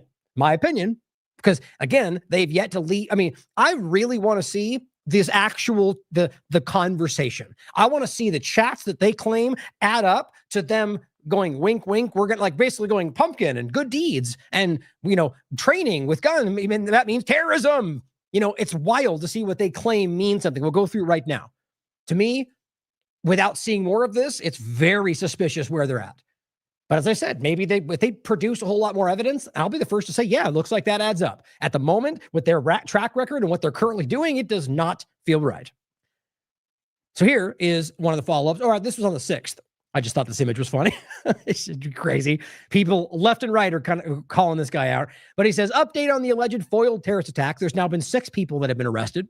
Now, to break it down in the kind of quickly over the last shows, originally it was 2 people.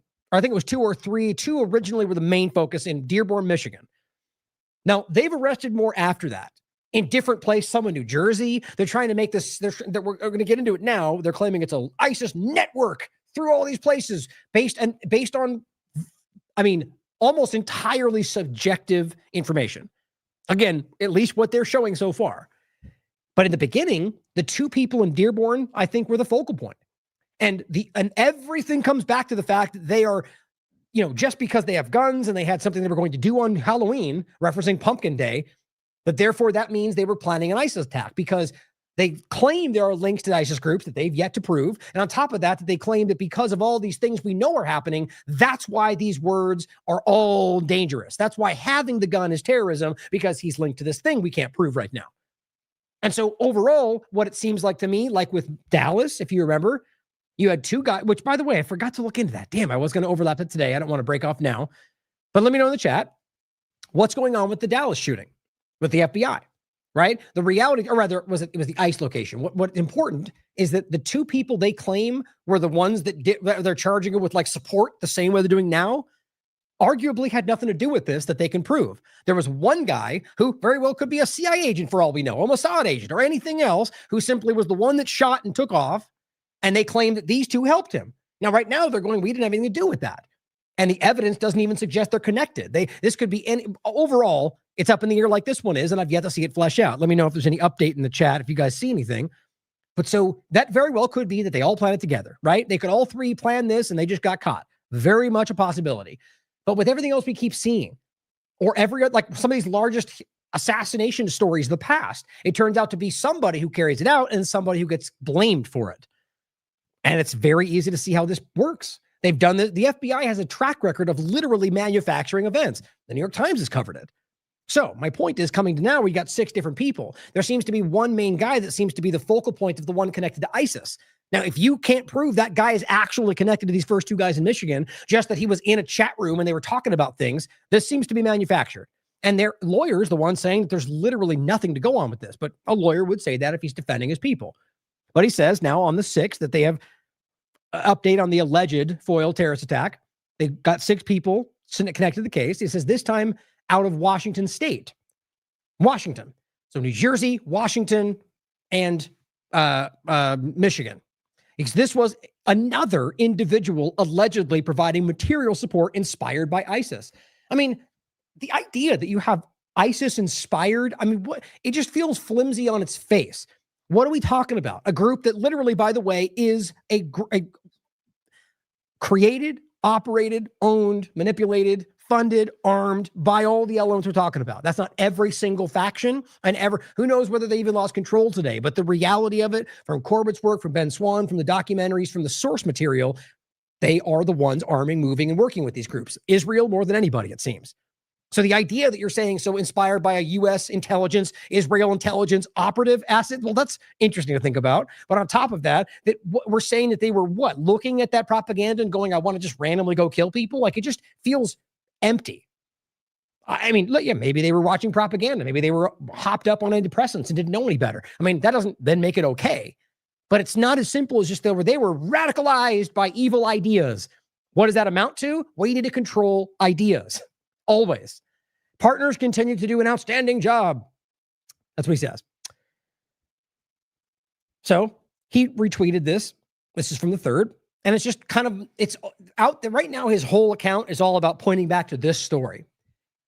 So the FBI, with how much the director has to do, this is the one thing, the only thing, find that very ridiculous. the criminal complaint unsealed this morning, and it is still, as of right now, a criminal complaint. It's the weirdest thing in the world to go back and forth with Grok, because Grok just seems to intent on trying to convince you that there's indictments, that if there have not been indictments. There's been a criminal complaint for everybody involved.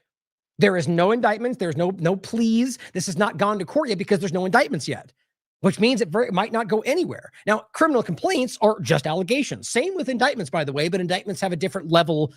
Both basically that begins the charges into a court process. They have to state a plea. In this case, they're just criminal complaints, which means it could go nowhere. It's an investigation. But my point is, you ask Grok and they'll go, yes, indictments. Even BBC and a few others were forced to retract that because they also said indictments. It just shows you how prolific these nonsensical lies go. Right out of the gate, I said that's not true. But it says they revealed detailed investigation that had been taking place for months with evidence showing subjects allegedly discussing details, plans for committing a terrorist attack. Now, it's insane that this is how you're framing this. If you actually even read, like we will, what they say, it's all you get is quotes around specific buzzwords. No actual quotes of what they were saying, no actual exchange, like give me an image of the actual back and forth. I want to see what they said, what the context was, and what they meant. I bet you that never even comes out.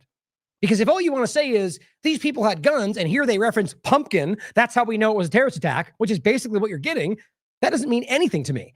That means you guys are claiming you knew that based on the word pumpkin. Now, I don't think it's as simple as that. But discussing detailed plans for an attack has yet to actually materialize. Not to say it's not there. They've yet to prove that. And it says sharing pro-ISIS material on social media. Again, a baseless claim from people like Kash Patel who have been caught lying. Encouraging violent attacks. Not as far as I can tell. These are statements made based on subjective, tangential information that might, in some cases, I'll show you, aren't even connected to the people they're talking about. Purchasing a shotgun.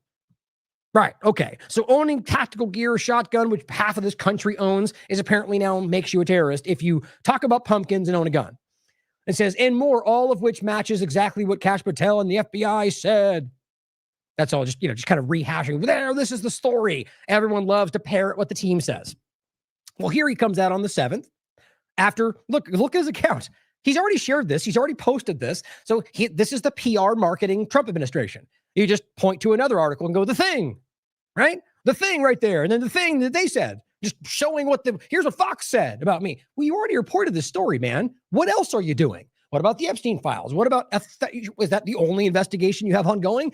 And look, Twitter, they don't have to post everything they do, but Kash seems very intent on trying to convince you that he's doing things. And yet this is the only thing he's talking about. Maybe because he doesn't want to let you know that he's not investigating January 6th or Pelosi or any of them. The Michigan terror case, now I guess it's no longer alleged now, shows exactly why vigilance matters, he says, praising himself. That's what Trump has taught them. These suspects weren't acting alone. They were radicalized, seeking guidance from extremists tied to ISIS ideology. See, somebody told him to shift the tone. At first, he was going, the alleged thing that we can't, because that's the reality. No one's been charged. No one's been indicted, or rather found guilty of a crime, not indicted. They've only been criminal complaints. The investigation's ongoing. Nobody's actually been found guilty, but now suddenly it's a terror case, and we know that they were acting alone. They were connected to terrorism, ISIS ideology. The tweet he put out first about there being international connections and weapons training, he deleted that because it was ridiculous when compared to the facts. He was very clearly painting what he wanted you to see as some larger network. Clearly, my point is, over the 5th to the 7th, somebody said, shift your tone. Just like Bondi and Nome and all the rest do. State it as a fact, because that's what they do. He says, this FBI and our fantastic partner stopped another potential massacre. So we're told. Michigan terror suspects got advice from ISIS supporting preacher's dad. Remember, we talked about this already. I told you this is where it's going. Here's the article. New York Post. So Michigan terror suspects, funny how, you just absolutely made it sound on the 7th like they were guilty and you knew, got advice from ISIS supporting preacher's dad. I mean, just on its face, think how stupid this is. Everyone in the world knows that you guys are surveilling these chat rooms, and everyone knows this, guys. Now, none of them is smart enough to know that, like to consciously be aware of that, but it's pretty public knowledge. On top of that, we know that there was 2 FBI agents involved in this, one early on and one even before that, based on the later reporting. So for all we know, they literally manufactured this, which is what it seems like, because nothing actually happened. No event was carried out. So if nothing happened and you're arresting them for something you started to plan, what are we talking about? The FBI is what we're talking about. That's what they do. But in this case, somebody jumps in a chat room and you're discussing a terror plot, And it's okay. A random stranger jumps in and goes, hey, let me join your terror plot. It just doesn't seem like it makes any sense at all, but certainly possible. And then you're telling us that they reach out on the record on a public exchange to an ISIS supporting they claim as an ISIS terrorist and go, hey, give us some advice on this terror plot. I mean, doesn't this just seem ridiculous? Well, it seems like kind of the stuff you get from people that are out of their depth. But it says, now, I mean, you clearly get my opinion, but I want to stress again, it's my opinion. A suspect accused of plotting the Michigan Halloween terror attack allegedly, quote, allegedly. So an alleged plot that we don't know when, how, or what was going to happen. That was their own statement. We don't know where it'll happen. We don't know what they're planning. We don't know when it will happen. When, where, how. But you know it was going to happen. I mean, again, that's what direct quote from the FBI.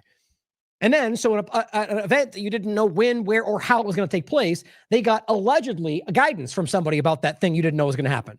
So what in this is actually verified? What if this entire conversation is something that you actually monitored and verified? It's all alleged and hypothetical and maybe. And this is a terror plot that you've stopped?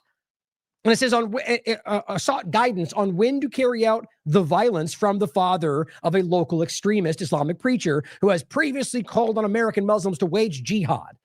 This is the clumsiest effort, in my opinion. Now, not to say that there weren't efforts to do this. When this comes to pass and we can prove this, we'll come back to it. But this seems flimsy as hell. The idea, first of all, carry out the violence, which, by the way, nothing happened. It's all hypothetical based on what they claim were code words. So how exactly do you truly know that was what was going to come to pass? Secondarily, a local extremist preacher, which, as we'll show you, is a person who's very prominent.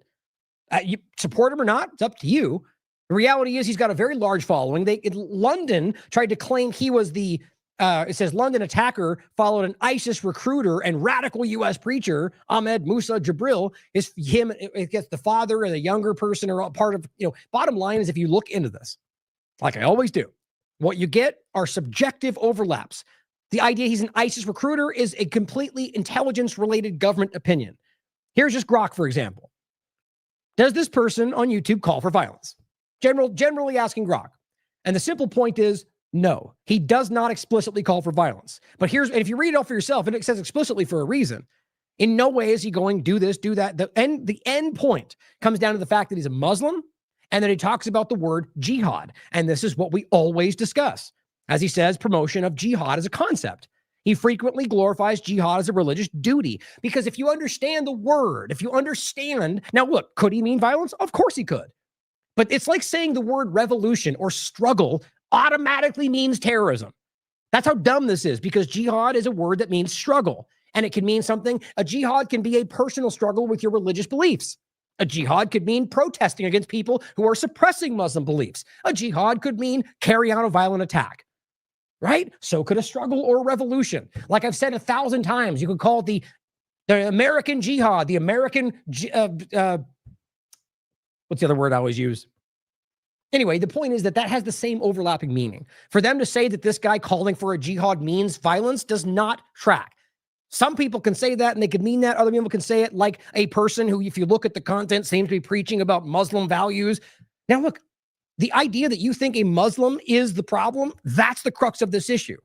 Now, if this turns out to be a terror attack and this guy was absolutely part of it, then good, prove it, and we'll break it down. But what I see is a bunch of connective tissue between a bunch of arguments, that we have a person who is a Muslim who they've later claimed is a violent person because he says words that connect with Muslim ideology and says the word jihad, and everything Muslim is now a problem because think it's people losing the plot here.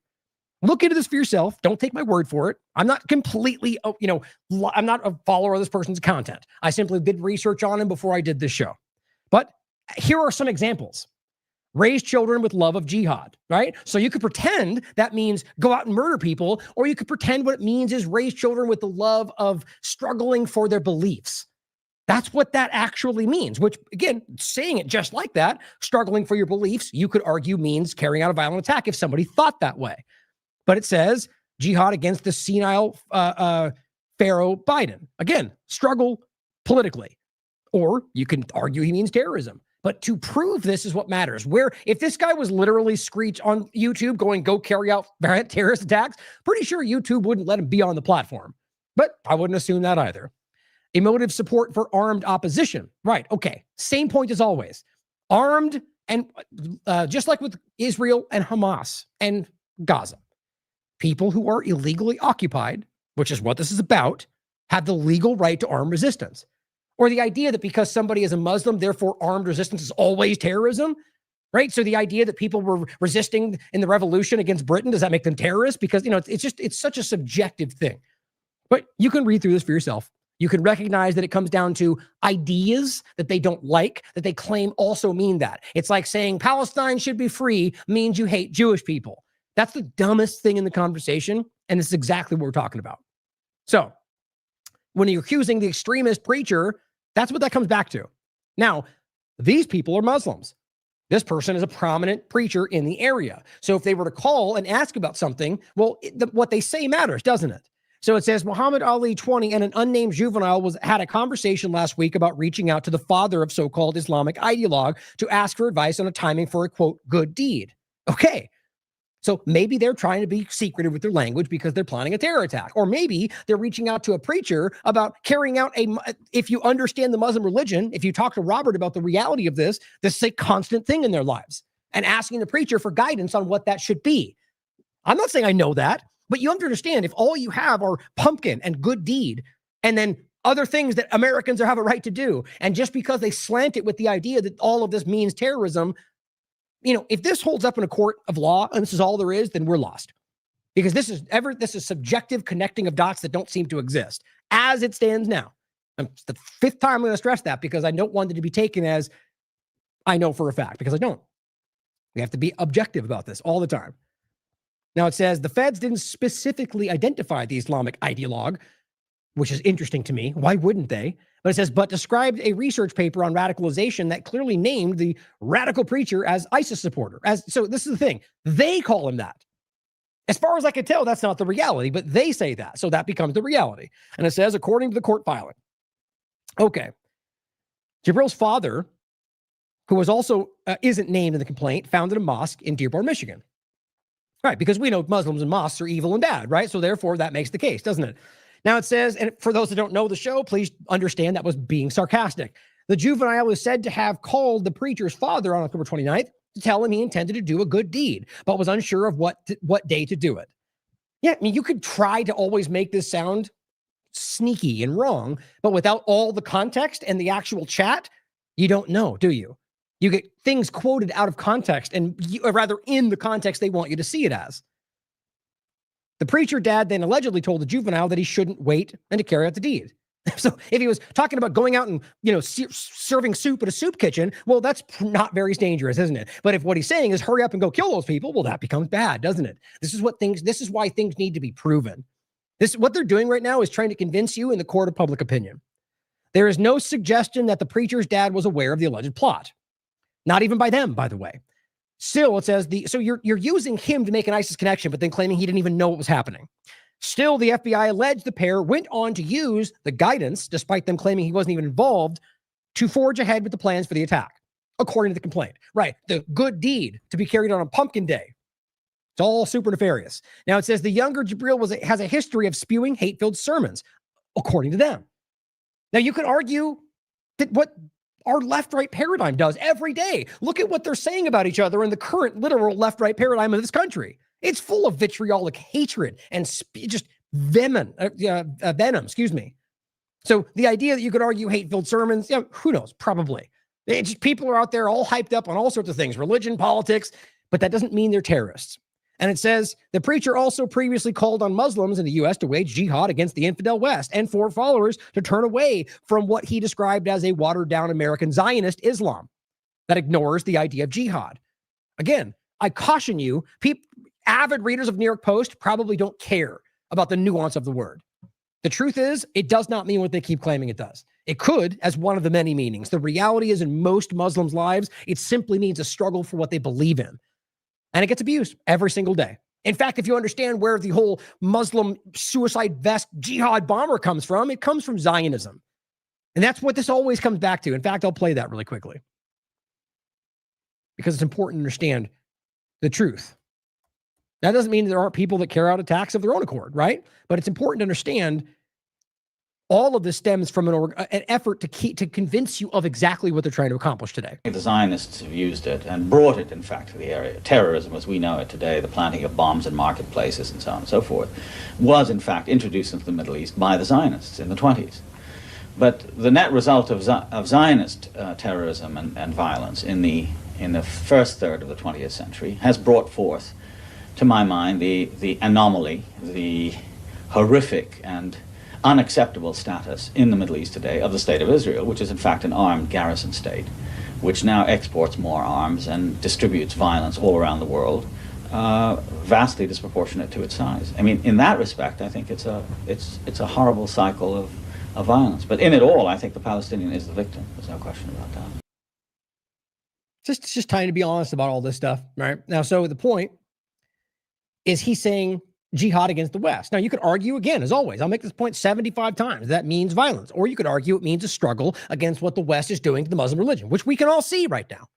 You can literally see what Elon Musk and the governments are doing with their like rabid, just disgusting hatred of certain kinds of people. Look at Laura Loomer. Look at the rest of these people and what they're trying to, like people that are saying that Muslims shouldn't be allowed in Congress. There's no misunderstanding what that means. They mean that every Muslim is bad. And just think about how disgusting that is. That's just the same as saying every Christian is bad, every Jew is bad, every anything is bad. If only one of those things is offensive, then you're the problem in the conversation. Now, the point, I shouldn't say it like that. If only, like, all of those things are the same sentiment. So either you look at them as the same thing or you recognize that you have a blind spot. Let's put it that way. And then he says the watered down American Zionist Islam. I mean, this is such an important point to be brushed over. What he's trying to highlight there is that Zionism has taken a part of Islam and turned it into a manipulation, just like they have with Judaism. They're literally creating the thing that keeps them in their position. And it's taken advantage of Muslims and Jews. Now it says Ali and 2 other Michigan suspects are charged with conspiracy, we talked about this in the last show, to provide material support and resources. So they're not even charging them with being the ones carrying things out. They're simply, and this is my point, these are the main 2 from Dearborn, Michigan. And what they're saying is, or was this the ones, I believe so. The first 2 is what I'm referencing in my point right now, is that you could argue that they were taken advantage of. They were there, or in the conversation, had no real intention of doing anything, and they just get somebody who jumps in, an FBI agent that goes, oh, Muslims talking about guns, they must be bad, and ultimately creates a circumstance, right? And then you have a guy who comes in who creates more rhetoric, starts talking about weird, things, and maybe they're going, who the hell is this guy? And ultimately then go, we have to stop it now before it happens, jump in, arrest everybody, and make this the case. Now they can deny, but they're going to go, but here's the third guy they're with, and look at how guilty he is. Then all of a sudden, they're all guilty because they say that guy's connected. They've done this over and over and over. I'm not saying I know exactly what's happening, but they've done this before. And here's what I find even more revealing.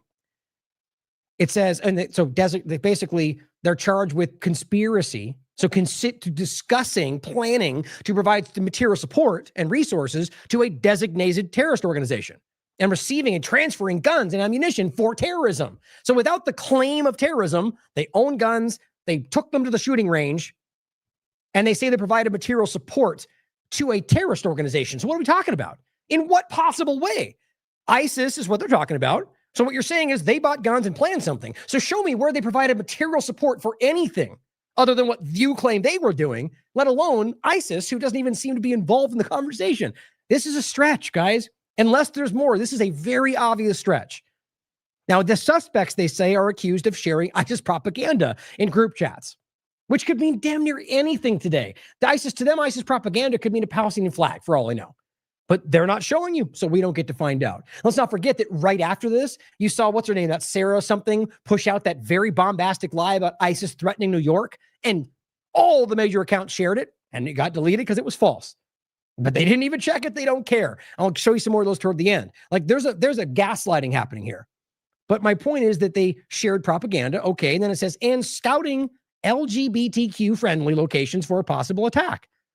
Now, here's what's crazy about this. So right there, make sense of that. So these are supposed to be lefty terrorists, but they're aiming for LGBTQ places? Right? I mean, that's what they're saying about this, right? You can't, ultimately, this comes down to a mashing together of agendas because it hits all the boxes. Now, you'll even find in the next report, they also add on Jewish locations. Funny how they just keep kind of tacking on to the story, even though I don't see anything to back up most of the stuff. So here, that's the first report. London attacker. Oh, that's the one we just talked about before. So here's the next report. On the 9th, he shares this today. The leadership of Haba in the ISIS-linked Halloween plot case shows what real partnership between, they just love to pat each other on the back. When, as far as I could tell, almost nothing has happened. It says our teams dismantled, dismantled a multi-state ISIS network before they could strike. See, what's unusual about this is for someone to be praising something before it's even fleshed out. They haven't even indicted anybody. And he's going, we broke down a that's not what you do until you've proven that.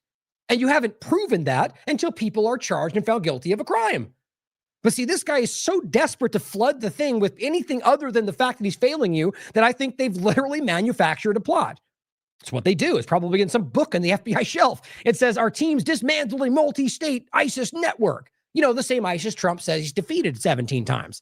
That's how you protect America. Oh, thanks, buddy. And he does that by literally highlighting what Fox News says about what he's doing. Very, very professional. Haba, DOJ moved swiftly and decisively to stop the link. So it's ISIS-linked plot. So we still have yet to see it flesh out, but now they're pointing back to what they did. It says, federal prosecutors say the FBI has broken up. Yeah, I love that. The government claims shouldn't be paying. Right after that, you should go, maybe they're lying. Has broken up an ISIS-linked network stretching from Michigan to New Jersey, charging several young men in a coordinated investigation that allegedly involved plans for a Halloween mass shooting. Now, let me ask you something. Let's say one of these people is an agent, Mossad, CIA, or just a lackey, a scapegoat. One of them in, what do they say? Michigan, New Jersey, whatever. Not let's just say New Jersey. So not the two from Michigan, right? The Dearborn place, they clearly seem to want to make a case for. Let's just say they have one guy in New Jersey they can literally make a case for, and they say they're all connected. Now, what happens if they say because he's the ISIS guy, and I can prove he's in this chat room that we created, that suddenly they're all ISIS, and every gun and everything they did is all criminal terrorist activity? We've seen them make cases like that before.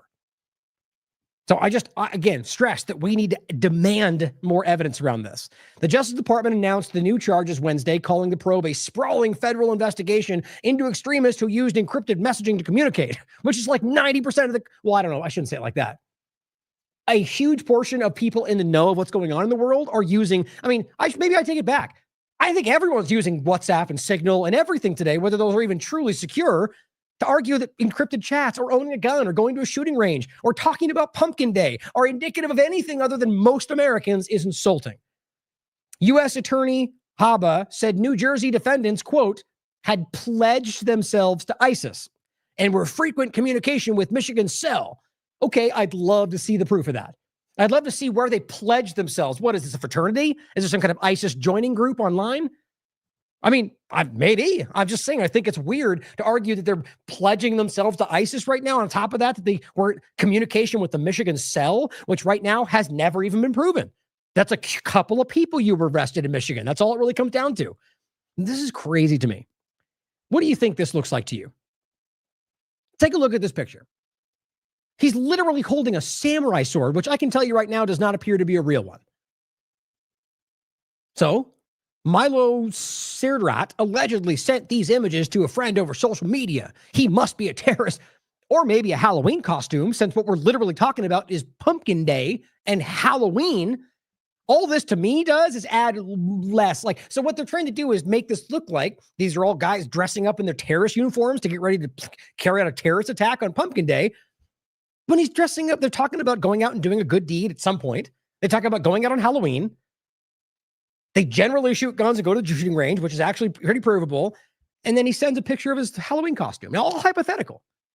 Maybe I'm wrong. But doesn't seem far, far more likely that all of this points in that direction than what they're trying to patch together, especially since they've lied to you your entire life? Tell me what you think.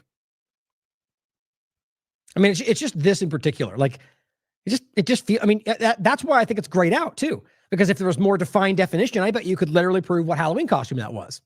Agents say they trained at Detroit area ranges. Right. They went and shot at ranges like any American that owns a gun. Shared ISIS propaganda and discussed targeting LGBTQ bars in Ferndale and a Jewish center.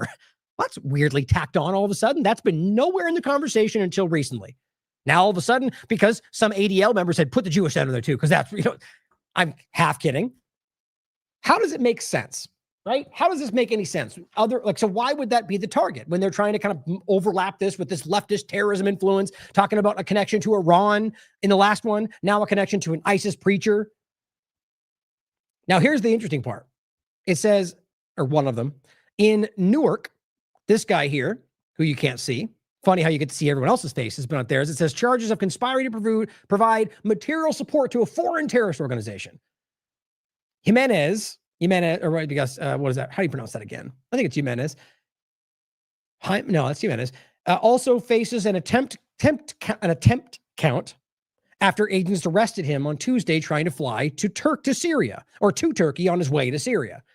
Okay, well, my gut's telling me that this guy with the actual ISIS flag, which actually I can't tell, that looks more like a Shihada flag. In any case, which would say everything, by the way, somebody who doesn't even understand the difference would not actually be pledging to ISIS.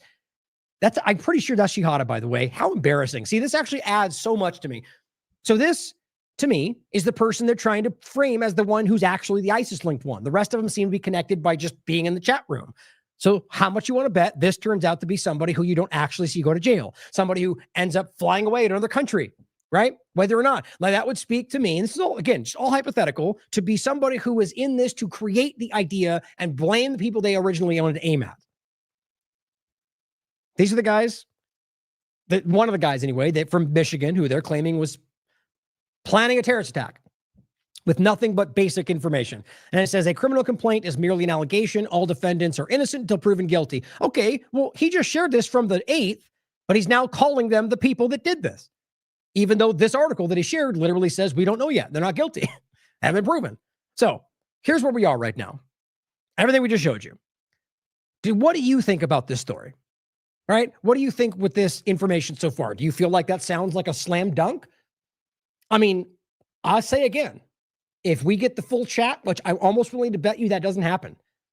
If that, and again, the idea that with even Tyler Robinson, you can't prove that they didn't alter that or manipulate it, but I want to see at least some kind of conversation to be able to flesh out in what context they were saying pumpkin day, in what context. And if it really just comes down to a super benign conversation that they claim means what they think it wink means, then we need to call this out like we're doing now.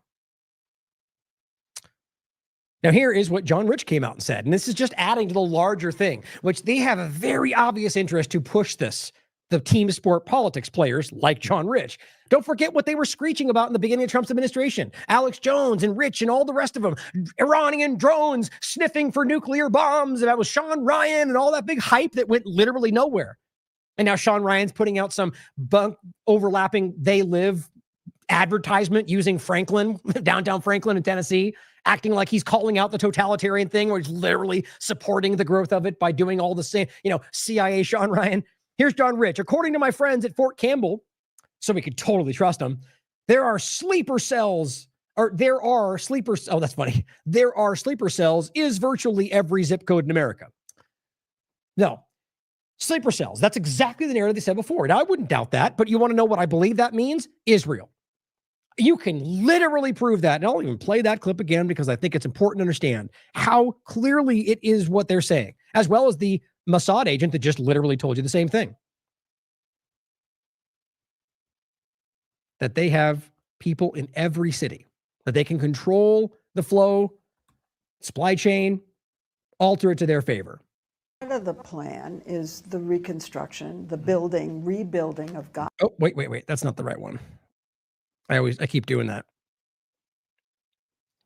What was it? There it is. How did you convince Hezbollah to buy this? Well, obviously, they didn't know that they were buying it from Israel. Who did they buy it from, or think they were buying it from? We have an incredible array of possibilities of creating foreign companies that have no way being traced back to Israel, shell companies over shell companies who affect the supply chain to our favor. And remember, the ex-Mossad just came out in an interview saying they have infiltrated electronics in every country in the world. It's just so obvious right now. And so when he's talking about sleeper cells, I mean, you could argue it could be any country, right? Just like the US probably does all over the world. But to argue that this therefore means the one boogeyman they're trying to point to is just, you're deceiving yourself. He says, this ain't a big city problem, folks. It's in our backyards. Watch out, stay vigilant, right? Basically, tell on your neighbor. Like, these people are turning into exactly what they were criticizing about the left. In fact, if you understand the way this works, they already were. It's the same damn thing, guys. Alan Mizrahi points out they're trying to destabilize Mexico and derail Sheinbaum's fantastic presidency, whatever you think about that, is his opinion, over Mexico's support for Palestine. Again, maybe there's different reasons, but I agree there's an issue there. I also agree that the U.S. government trying to force the sale of GMO everything on Mexico is a huge sticking point for Trump. And so there's many different factors for why this is happening, but he writes, Israel is poison for literally the whole world. I agree. Now, this is Israel's ambassador to Mexico makes up assassination plot to blame Iran. It's not secret, guys. They're trying to do this everywhere. Even the Trump administration, in the beginning at least, told you that Iran is not seeking nuclear weapons and does not have them. Israel's trying to force the hand. They are literally trying to drive us. So to create what they want for their long shot agenda to go after Iran or whoever they want to go after, added to the list of countries they're currently bombing and genociding. So the point is to see that there's an interest, an effort to create that line. And the U.S. government has never been more pliable to the Israeli interest. The U.S. government, not the American people, but the government. That's sure as hell clear. Here's an interesting overlap. Valentina Gomez. You seen this maniac going around, this very obvious Zionist, self-pronounced or self-declared. She says, if something happens to me, which, let's be clear, first of all, every politician there's a risk, right? Somebody could be crazy. So there could be radicalized people left and right. Totally not unrealistic to think you're some risk. Or podcasters, myself included, anybody. I get death threats. I get disgusting emails. I just don't share them all the time because I don't think it's worth it. I don't want to give them any promotion. But I think all of us get something like that because we're talking about contentious ideas and people get, there's crazy people out there. That's just to say that there's a risk in any of them, especially for a potential politician. She's not even there yet. So right now, I would argue that's pretty minimal. But on top of that, if you're out there screaming about how there's no genocide, no one's starving, and Israel's the best in the world, well, you're going to cause a lot more of that. Not to say it's justified, but when you're supporting a genocide, you're probably going to irritate some people. Overall, it's not to say she's not at risk, but the way that she's using the idea of that risk, and again, no much more or less than anybody else in politics, and she says, if something happens to me, it's the Muslims. That's not a joke, not a fake account, the Muslims. Okay. And she goes, I'm requesting Kash Patel to personally oversee this investigation and provide me with an FBI security detail. So the very idea of the detail is what then therefore proves that you were always threatened by people that hate Jews or whatever she's trying to claim right there. And she goes, Dan Bongino, Charlie Kirk, and I have the same opinions regarding Islam. See, they're trying to rope in Charlie Kirk, the one who was calling out Israel before they killed him. Now they want me dead, she says.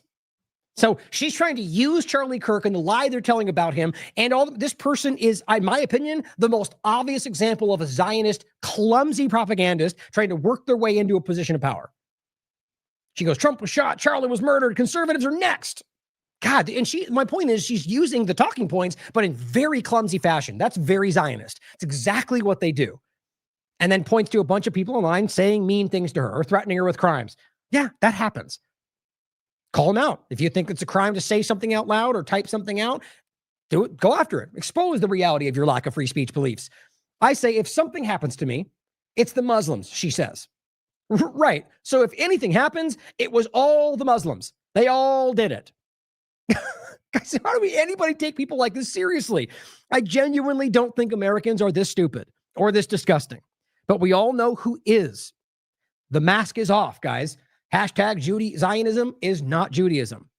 The reality is clear on this. There's only one real aggressively driving force to just go all Muslims bad, and it's nobody's confused about that. So when she's coming out and saying, like, she could say simply the radical Muslims or the people on the left, but she says the Muslims did it. It's just so far over the top for exactly what the agenda is. Loomer and the rest. It's disgusting. And people like this, the Randy Fines of the world, they're not fighting for American interests, guys. They're just not.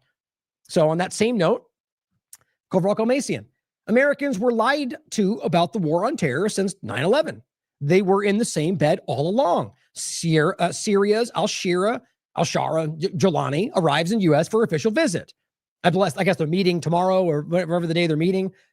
And even Grok, this guy asked, hey, how did he come to power?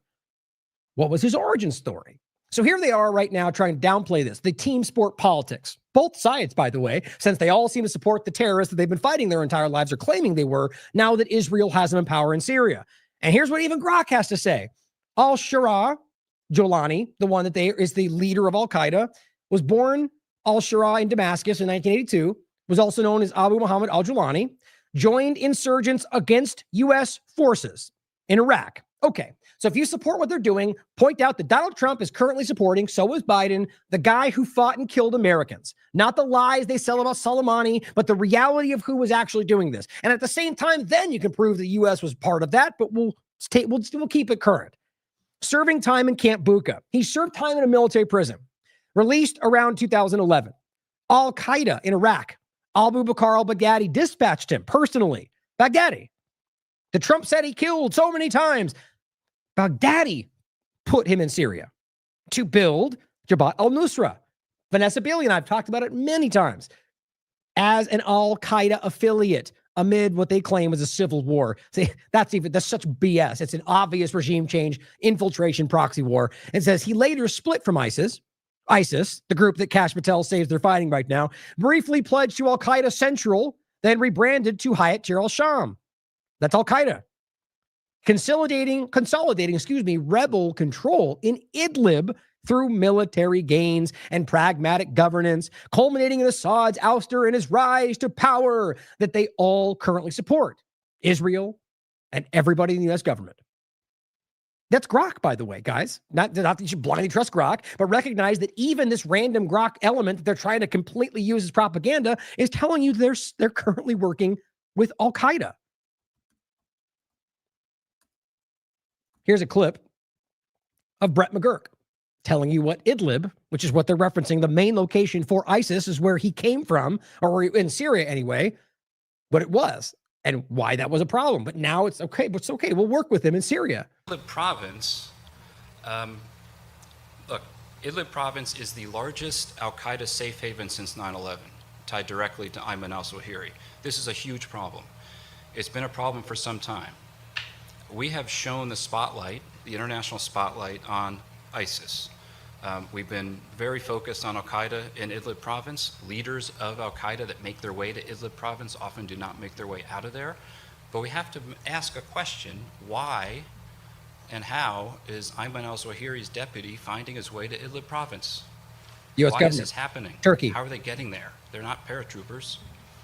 So, and the approach, I obviously will not talk about anything the U.S. government has done in certain parts of Syria on this problem, but the approach by some of our partners to send in tens of thousands of tons of weapons and looking the other way as these foreign fighters come into Syria may not have been the best approach.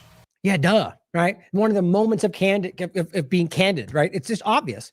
So again, the reality is that very location he's discussing in Idlib, we talked about ad nauseum back when it was happening, but most people now at the current political field have no idea about that nuanced conversation because it sort of woke up with Trump's first administration and people started paying attention to politics. Not an insult to anybody. I get why people don't want to, but recognize that moment forward is when there was kind of a surge of average people diving into all this, and there's a ton of information about what they've been doing for years. Consolidating rebel control in Idlib. That is al-Jolani. That's who they're currently working with right now, who Trump is welcoming to the White House. I mean, if you're a Republican, a Christian, if you support what you claim was a war on terror, how in the world are you okay with any of this? It's a knock on Biden and Trump and the entire U.S. government. And Marwa Osman points out an important overlap to this. That Donald Trump lifted the sanctions because Israel wanted that. As always, you have a reality that Israel, whether Trump or Biden or Bush or Obama, rather the U.S. government is acting for a foreign power's interests at your expense.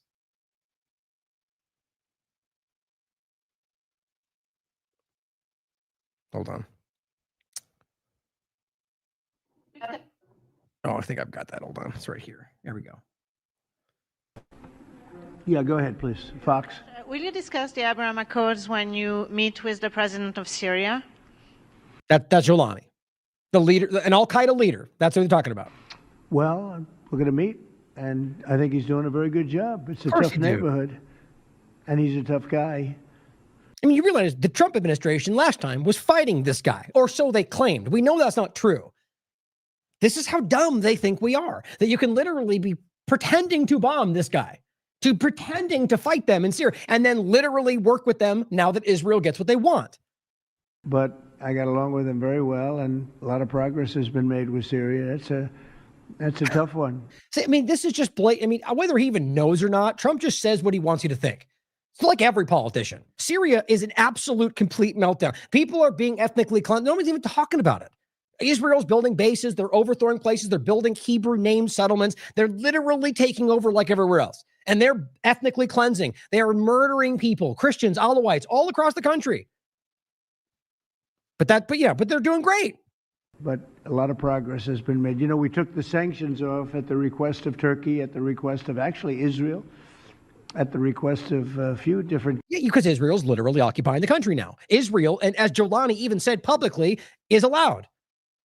So they're working on behalf of a foreign power. Not surprising. Countries. And we took the sanctions off to give them a chance.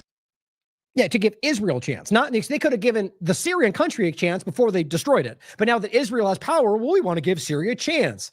They're just such disgusting, dishonest people at its core. Yeah, my point is, I'm very much of the mind that Donald Trump knows exactly what he's doing right there. He knows exactly what he's lying about. As she writes, Trump just said it out loud. We lifted the sanctions based on Israel's request. And with that one line, the entire illusion for those who ever painted Nusra as a pillar of justice for Palestine collapsed. Syria, once the beating heart of Arab dignity, has been handed over on a silver platter to Zionism and Western imperialism. The so-called Syrian revolutionaries who cheered for freedom while waving NATO's flag can now watch their poster boy, Abu Muhammad al-Julani, the washed-up terrorist once hunted by the U.S. for a $10 million bounty. They only took the bounty off when he took over Syria. How insane is that? On a dime. Being rebranded as tough, pragmatic leader because Tel Aviv said so. This is what your revolution led to. Terrorists turned Western assets, Wahhabi, Saudi Arabia, or, Wahhabist ideology, and then they turned media darlings, a nation gutted, looted, and occupied by foreign powers that once swore to liberate it. How utterly shameful. And the social justice warriors, which, by the way, are all the right now. I want you to really think about that. The reality of who currently are the social justice warriors, that's the right. Not every one of them, but all the same woke right people who are out there screaming about what's right. It's the same idea, guys, from a different angle. And, it's important to call them out. The John Riches and people like that, they are the snowflakes, they are the broflakes and the social justice warriors of the current situation. And it says that the Twitter nationalists, the fake revolution mouthpieces, they'll still preach about justice and human rights while their idols kneel before the very empire they once claimed to resist as they chopped off the heads of Alawites, Christians, Druze, and Shias in Syria. Jolani is the perfect emblem of this moral decay, a man who traded his past and ongoing terrorism for PR interviews and Western approval. And for Syria, and this is such a perfect point to realize that these are the people that have always been doing this. Some of them buy into it, usually the people that are used, but the leaders like Mohammed bin Salman admitted that they are the ones that created these networks, but in some cases lost control of them. The truth is, though, and what they said was the leaders didn't even believe the ideology because this is where it comes from. It's just sad how clear this all can be. And yet people like us will scream it, but the Joneses and all the rest will continue to push you down the two-party paradigm. It says, for Syria's sake, for what's left of Arab world's sake, it's time we call this what it is, a complete, humiliating surrender to Zionist imperialism, wrapped in a language of revolution. And what damn revolution? It's just sad. Now, Jack Maxey points out, this mother effer murdered Americans himself. But because Israel needs a proxy, Trump will invite this POS to the White House.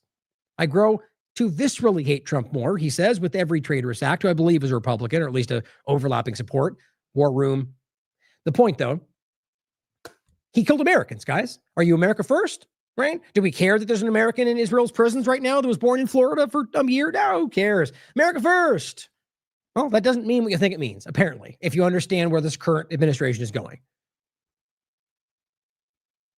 So who are they going after? Right? I mean, I briefly point this out again. I'm going to do this continually until somebody's arrested. Anybody. Whether it's Comey, James, anybody, Bolton. But I don't think that's going to happen. The reality to me seems to be that they're going after you.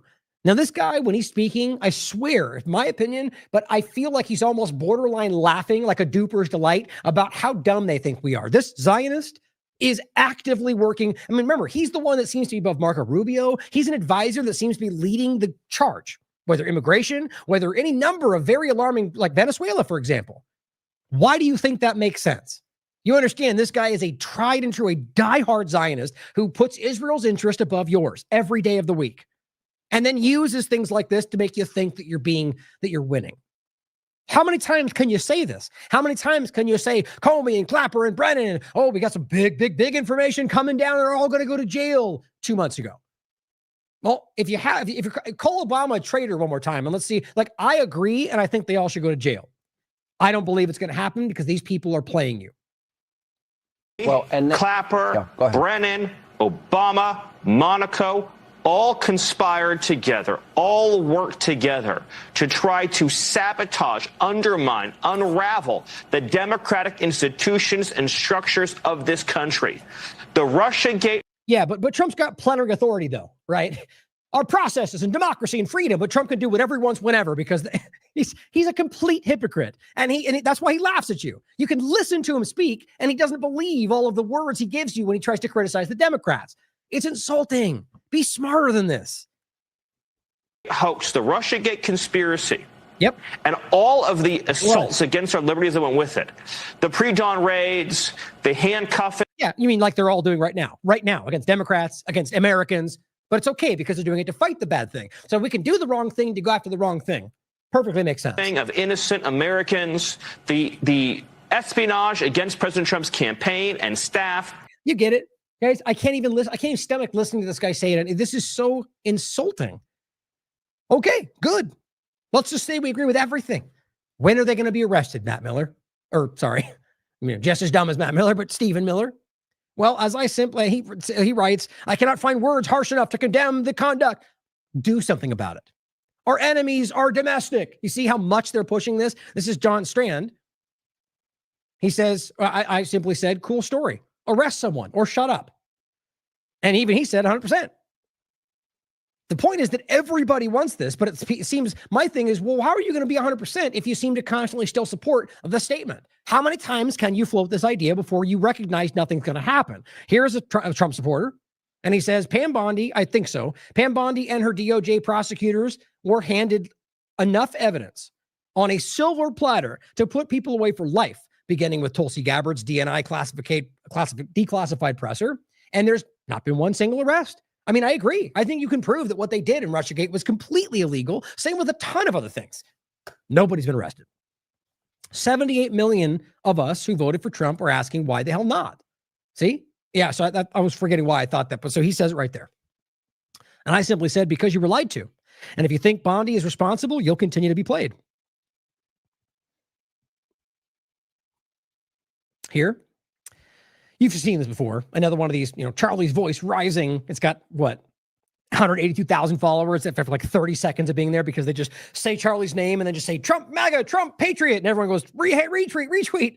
It's just kind of sad. I argue a lot of it's algorithmic and just what the platform is promoting. But this is about the same thing. You already saw the clip. They're just reposting this again yesterday. This clip's been around this is not new. This is what happens. They go breaking, bam. And this is a clip from a week ago, wherever it is. And it is her saying, I'm more than ready to show the evidence. Governor Gavin Newsom is being investigated for criminal schemes. Yeah, he's a criminal. Okay, now arrest him or investigate and show us the results. But nothing continues to happen.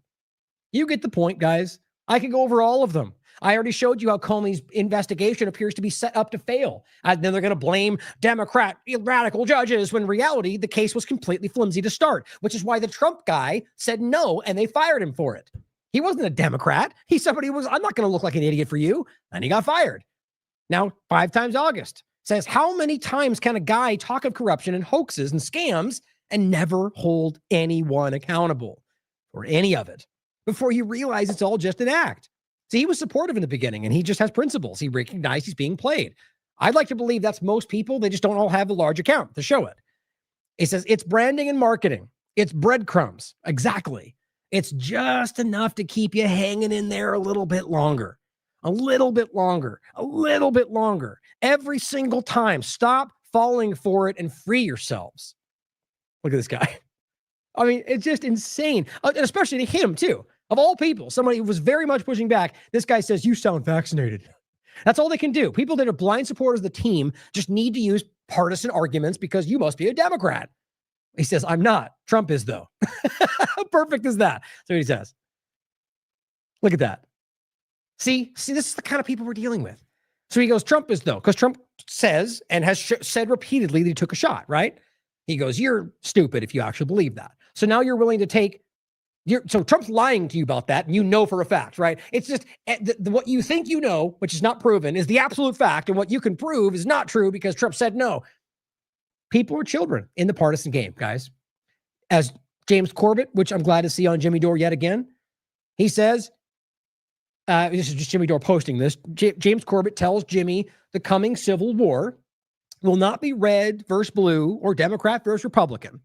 And I know James will have to argue he's not saying we know for a fact that's coming, but the idea of the possibility building, I agree with him. It's not about left and right. He says it's not about left versus right. It's up, down. It's the masses against the oligarchs, the billionaire class that actually runs everything. And that's going to be the civil war, if and when.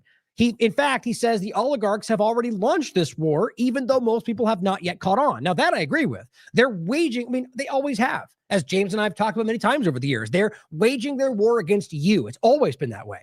Now, whether we decide to wage a war back, well, that's what that would create. The point, though, is that at this moment in time, they are waging their war on you like they always have. It's just become, I think it feels like a final step. And he says, fifth generation warfare is essentially the governments of nations warring against their own citizens economically, with biohazards and biosecurity threats and with information warfare. 100%. Now, funny overlap to that. Let's see if I can get that to come up. There it is. Oops. Is we just talked about this, and even the image will bring back exact moments. This whole burning cyber truck in front of the Trump Tower, right? The title was Fifth Generation Warfare, Drones, Fog, False Flags, and Political Destabilization. Remember all the hype of the drones and the fog and all that stuff? Jones and the rest were pitching this, and the Iran seeking bombs. That was all at the same time. It was just a bunch of hype, guys. I mean, over and over this happens. Fifth generation warfare is what we're experiencing. And it's not just the governments, it's the people that we keep pointing to. It is the team sport players. James has been on this longer than anybody. Now, I believe, as I think most people can see if they care to look, that most conservatives, most Americans are finally starting to see through it. The two-party illusion. It is falling apart. Now, here's an article from USA Today, simply quoting something written by a conservative. November 8th. I voted for Trump. I feel completely swindled. Now, of course, you can argue that he's a secret Democrat, or he never supported Trump, or he's got Trump derangement syndrome. You can always assume whatever you want. For all those people, you're not, you can assume over there. We want to have an honest adult conversation about what we can prove. The reality is you could always say that. He could do that, but the facts show you something different, right? Most people, even Candace Owens will show you again with large influence, is starting to say that he is, well, it's not, again, that's why I always get mad at myself for even doing this. It's objectively clear that he has not followed through. So we could be objective and say, well, we disagree on what he did and Trump's promises kept. The truth is you can prove he has not. It's insulting to say otherwise. And that's why people like Candace are starting to tip that over. And I'm glad to see. I'm skeptical where that goes. My point in all of this is that this seems, whether or not this is a propaganda tool, you know as well as I, there are conservatives that are feeling this way right now. So let's not play the game where we try to go, oh, it's USA Today. We all know that happens. We know they're fake news. We know the mainstream, but consider the point regardless, because we know this is happening. This is what the person wrote. A year after the president election, I feel completely swindled. I am a libertarian who voted for Donald Trump in 2024. The first time I ever voted for a Republican for president, because he made efforts to listen to address our concerns. Or he feigned anyway. He came to our national convention, promised to stay out of wars and slash government spending. Right. So he came and said what you wanted to hear. I mean, this is what we need to get to, guys.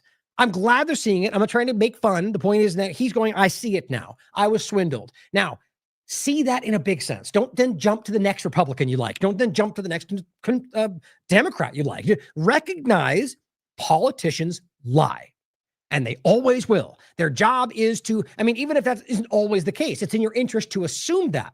It's in your interest to go, he might be lying, so let me check. Let me look to the source material. Let me verify their claims. Let me hold their feet to the fire because they could be lied to. I say this all the time. An honest person would demand that of you, like I do, right? I check what I'm saying. Don't blindly listen to me. Look at the source material. Come to your conclusion about it. So in this case, he came and said, this is what you want to hear. So don't fall for that again.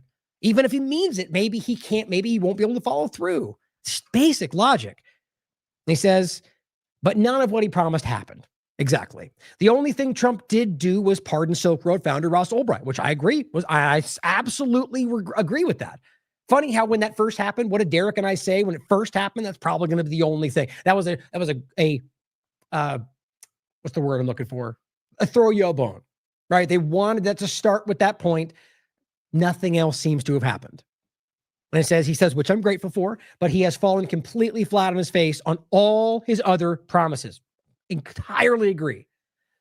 Now he is going after libertarians like Thomas Massey, whatever you think is, whether libertarian or not, or Rand Paul, both representing Kentucky, a complete betrayal, who both, by the way, very clearly demonstrate far more America First principles than anybody in his administration, which most Republicans are starting to say, by the way. Now it says what Doge found in terms of cuts was great. Now, see, that's flatly, I completely disagree with that. What Doge has, if you look at what they provably found, not what he claimed, not what he incorrectly wrote down on that website that doesn't exist anymore. They lied to you guys. They didn't cut costs. They lied. There were things they cut. Half of that was respent somewhere else. They removed funding that was already going away, for example, or, it's very easy to prove. On top of that, it just kind of went away and stopped, and they never even really tried. Now the spending's higher, government's bigger. You got played. It never even went in the direction they claimed it did. He says what Doge found in terms of cuts was great. But right after that came the one big, beautiful bill and continuing resolution that undid all of that progress. Now, again, there really wasn't even that much progress. They very much just moved things around, including USAID and the State Department. But overall, even if you think they did good things, they ruined it all with that, which is what Massey and Rand and plenty of others were saying.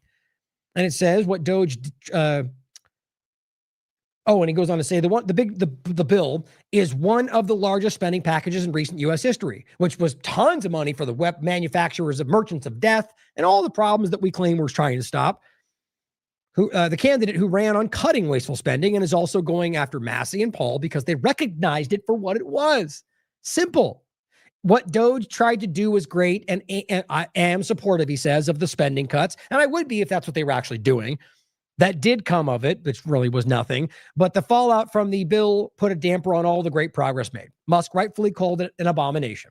Yeah, he did, even though he wasn't really changing much, and he still supports Trump. Feels like a game to me, quite honest. Feels like it was about AI and getting access to all your personal data, which they gave to Israel.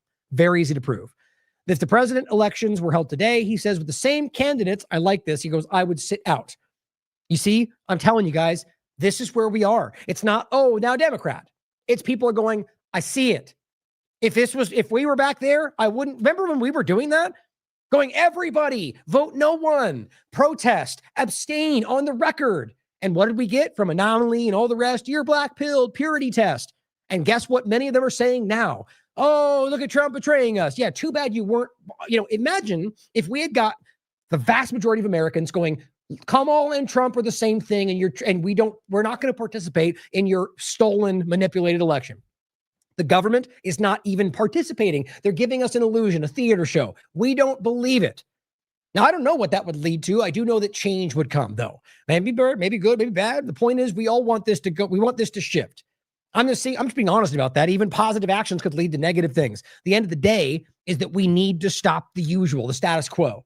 And I would argue that people in the world would support that this would cause radical change. We'd probably just see them start changing amongst themselves because they don't want to lose power. You would see presidents get impeached. You would see Congress start suddenly remembering they have powers of war. You would see that change. That's what I believe anyway. And right now, with him now saying I would sit out, I wouldn't try to even vote for Green Party. I would just, and that's where, not sit out. I would argue if it was legally the reality that should be, you could go, I abstain. I'm going to check abstention, and I want you to tally and register abstentions on the screen next to everything else. And if you have 99% abstentions from what happened, the world would see that we are all aware of the lie, that we are being stolen from, that we are being run by Israel, whatever it is. I'm telling you guys, I really want people to try to recognize that this is my opinion, but I think the facts back up the reality that not only is the two-party illusion breaking down, most people see it, and people are not only going looking for another candidate, they're starting to go, who is that guy talking about vote no one? I'm telling you, something's shifting. Quote, it says, or rather continues, I am, however, extremely like to vote on the upcoming 2026 midterms and the 2028 general elections. So feels that way about last election, but still interested in voting. It's a positive step, but not completely there yet, in my opinion. He says, I feel that I need to do what I can to ensure liberty advances, which includes voting for Libertarian Party candidates or candidates who have libertarian values. Yeah. Look, I've always said, if you feel voting makes a difference, then you go for it. I mean, you do whatever you think makes a difference. Don't do it because I'm of the mind that it has been stolen from us. But at least consider that's the case and recognize that voting is probably the least impactful thing you can do politically. Now, I know people disagree with that. The reality is, in a actual state of society that is when we're forced to live in a state of society, which I don't want to be in. I want to be in a world with no government. But since we are forced to live within it, and we do have a situation where you have a constitutional reality, which in some way tries to check and balance that system. Right? The reality is you can see the power in that if it actually functions. Where we are is a situation where the power structures have recognized how that dampened their own growth and power. And so they long since have taken that away. We can see it, whether it's voting machines. I mean, I go off on this forever. But here is Candace Owens saying basically the same thing, that we were tricked by Trump. I agree with her. Now, question whether or not this is her using, recognizing the writing on the wall, opportunism. Ask the same thing for me. Ask whether or not I'm doing that, but question everybody, right? Nonetheless, I only say that because I do have skepticism, but I do agree with what she's saying. And I'm glad that somebody with this much reach is starting to put a question mark over the two-party illusion and the party in general. Infiltrate and convince us that this is the same party while we get gaslit about everything that's happening. Like I said, you lost the party. MAGA got fractured, not when Tucker Carlson interviewed Nick Fuentes, but when Donald Trump looked at us in our faces and said, Epstein who? That's when it was game over. Because Israel First is a cancer cell. It is a cancer cell, left or right, to everything and everyone that wants to play around with it. It is a radical psychosis that has manifested itself within both parties. And it is so radical that, in case you missed it, yesterday, they started attacking Brett Cooper. Brett Cooper, 23-year-old, bubbly Brett Cooper. She makes the majority of her videos dedicated to pop culture. Yes, she covers things that are, I would say, mainstream politics, nothing too daring, never speaks about Israel. And she did her part, by the way. Zionists wanted her to do her part and encouraged New Yorkers to get out and vote against Mamdani. But it's not enough, of course, because this is a radical ideology. You give them 100%. You even say one critique, and they don't want to break bread with you. They want to destroy you, and that's what they want to do to Brett Cooper. Done with Donald Trump, or could you see a way that you would end up perhaps voting for him? Oh, you can't run again, obviously, but would you support him publicly again? So I want to be clear. I don't regret voting for Donald Trump above Kamala. I think he was the better candidate, certainly a better. And that's why I still question. I just think that's insane. Think about where we are and what she's saying about him.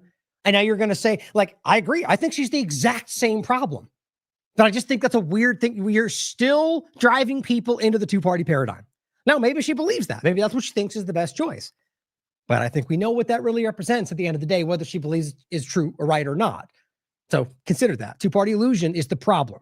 Candidate above Joe Biden. But what I will say is that he's been a chronic disappointment. And I feel embarrassed that I told people to go vote for him because this wasn't going to happen and it is happening. Okay, wait a minute, though. So how would you feel embarrassed to go vote for him if you say you'd still vote for him over Kamala? So what does that mean? In what world does that make sense? Those things don't equal each other. See, there's skepticism there. Again, I still argue I'm happy to see them pointing this out because it is what people need to understand. Right? That none of these people are on your side.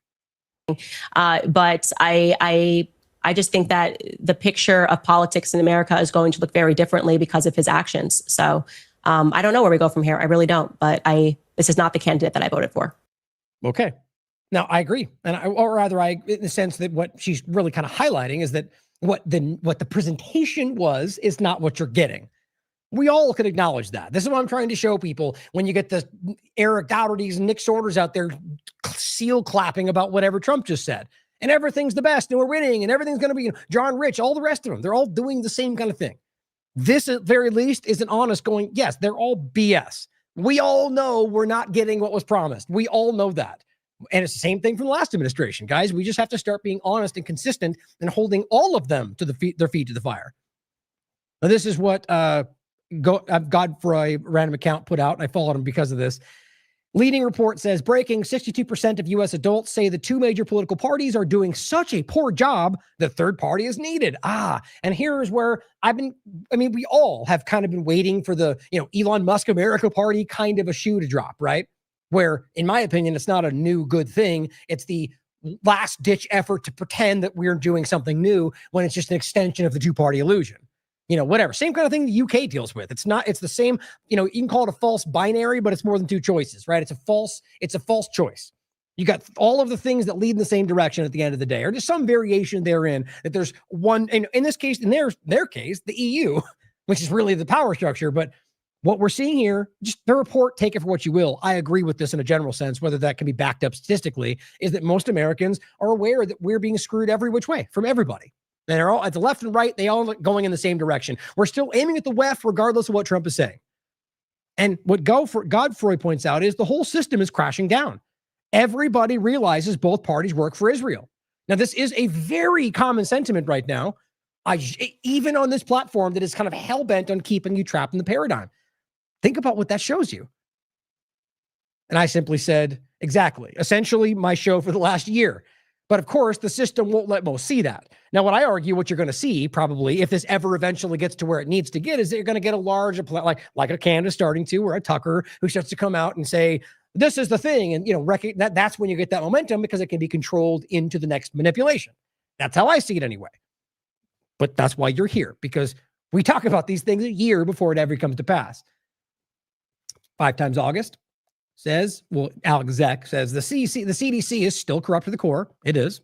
The NIH is still corrupt. It is. The FDA is still corrupt. It is. The same goes for the FBI, CIA, etc. The same goes for the entire government. That's why I like Alec. I've seen no significant changes, he says, towards the direction of health, peace, freedom since Trump took office 10 months ago. In fact, it's far the opposite.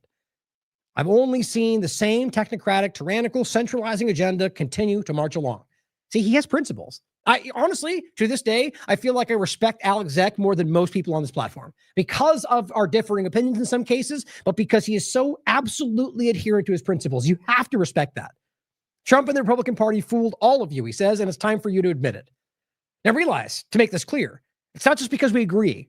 If he had said this is what he thought was happening, then it was the reverse, and then he stood by that sentiment to this day because of something, my point would be, regardless of whether we had agreed or not, his consistent stance on his principles is what I'm pointing to, whether or not we agree. It just happens that we do in this case. And because my point is, you go back to, there's plenty of things he argued in the past that I wasn't in the same mindset of, but I value his adherence to his principles. It means a lot.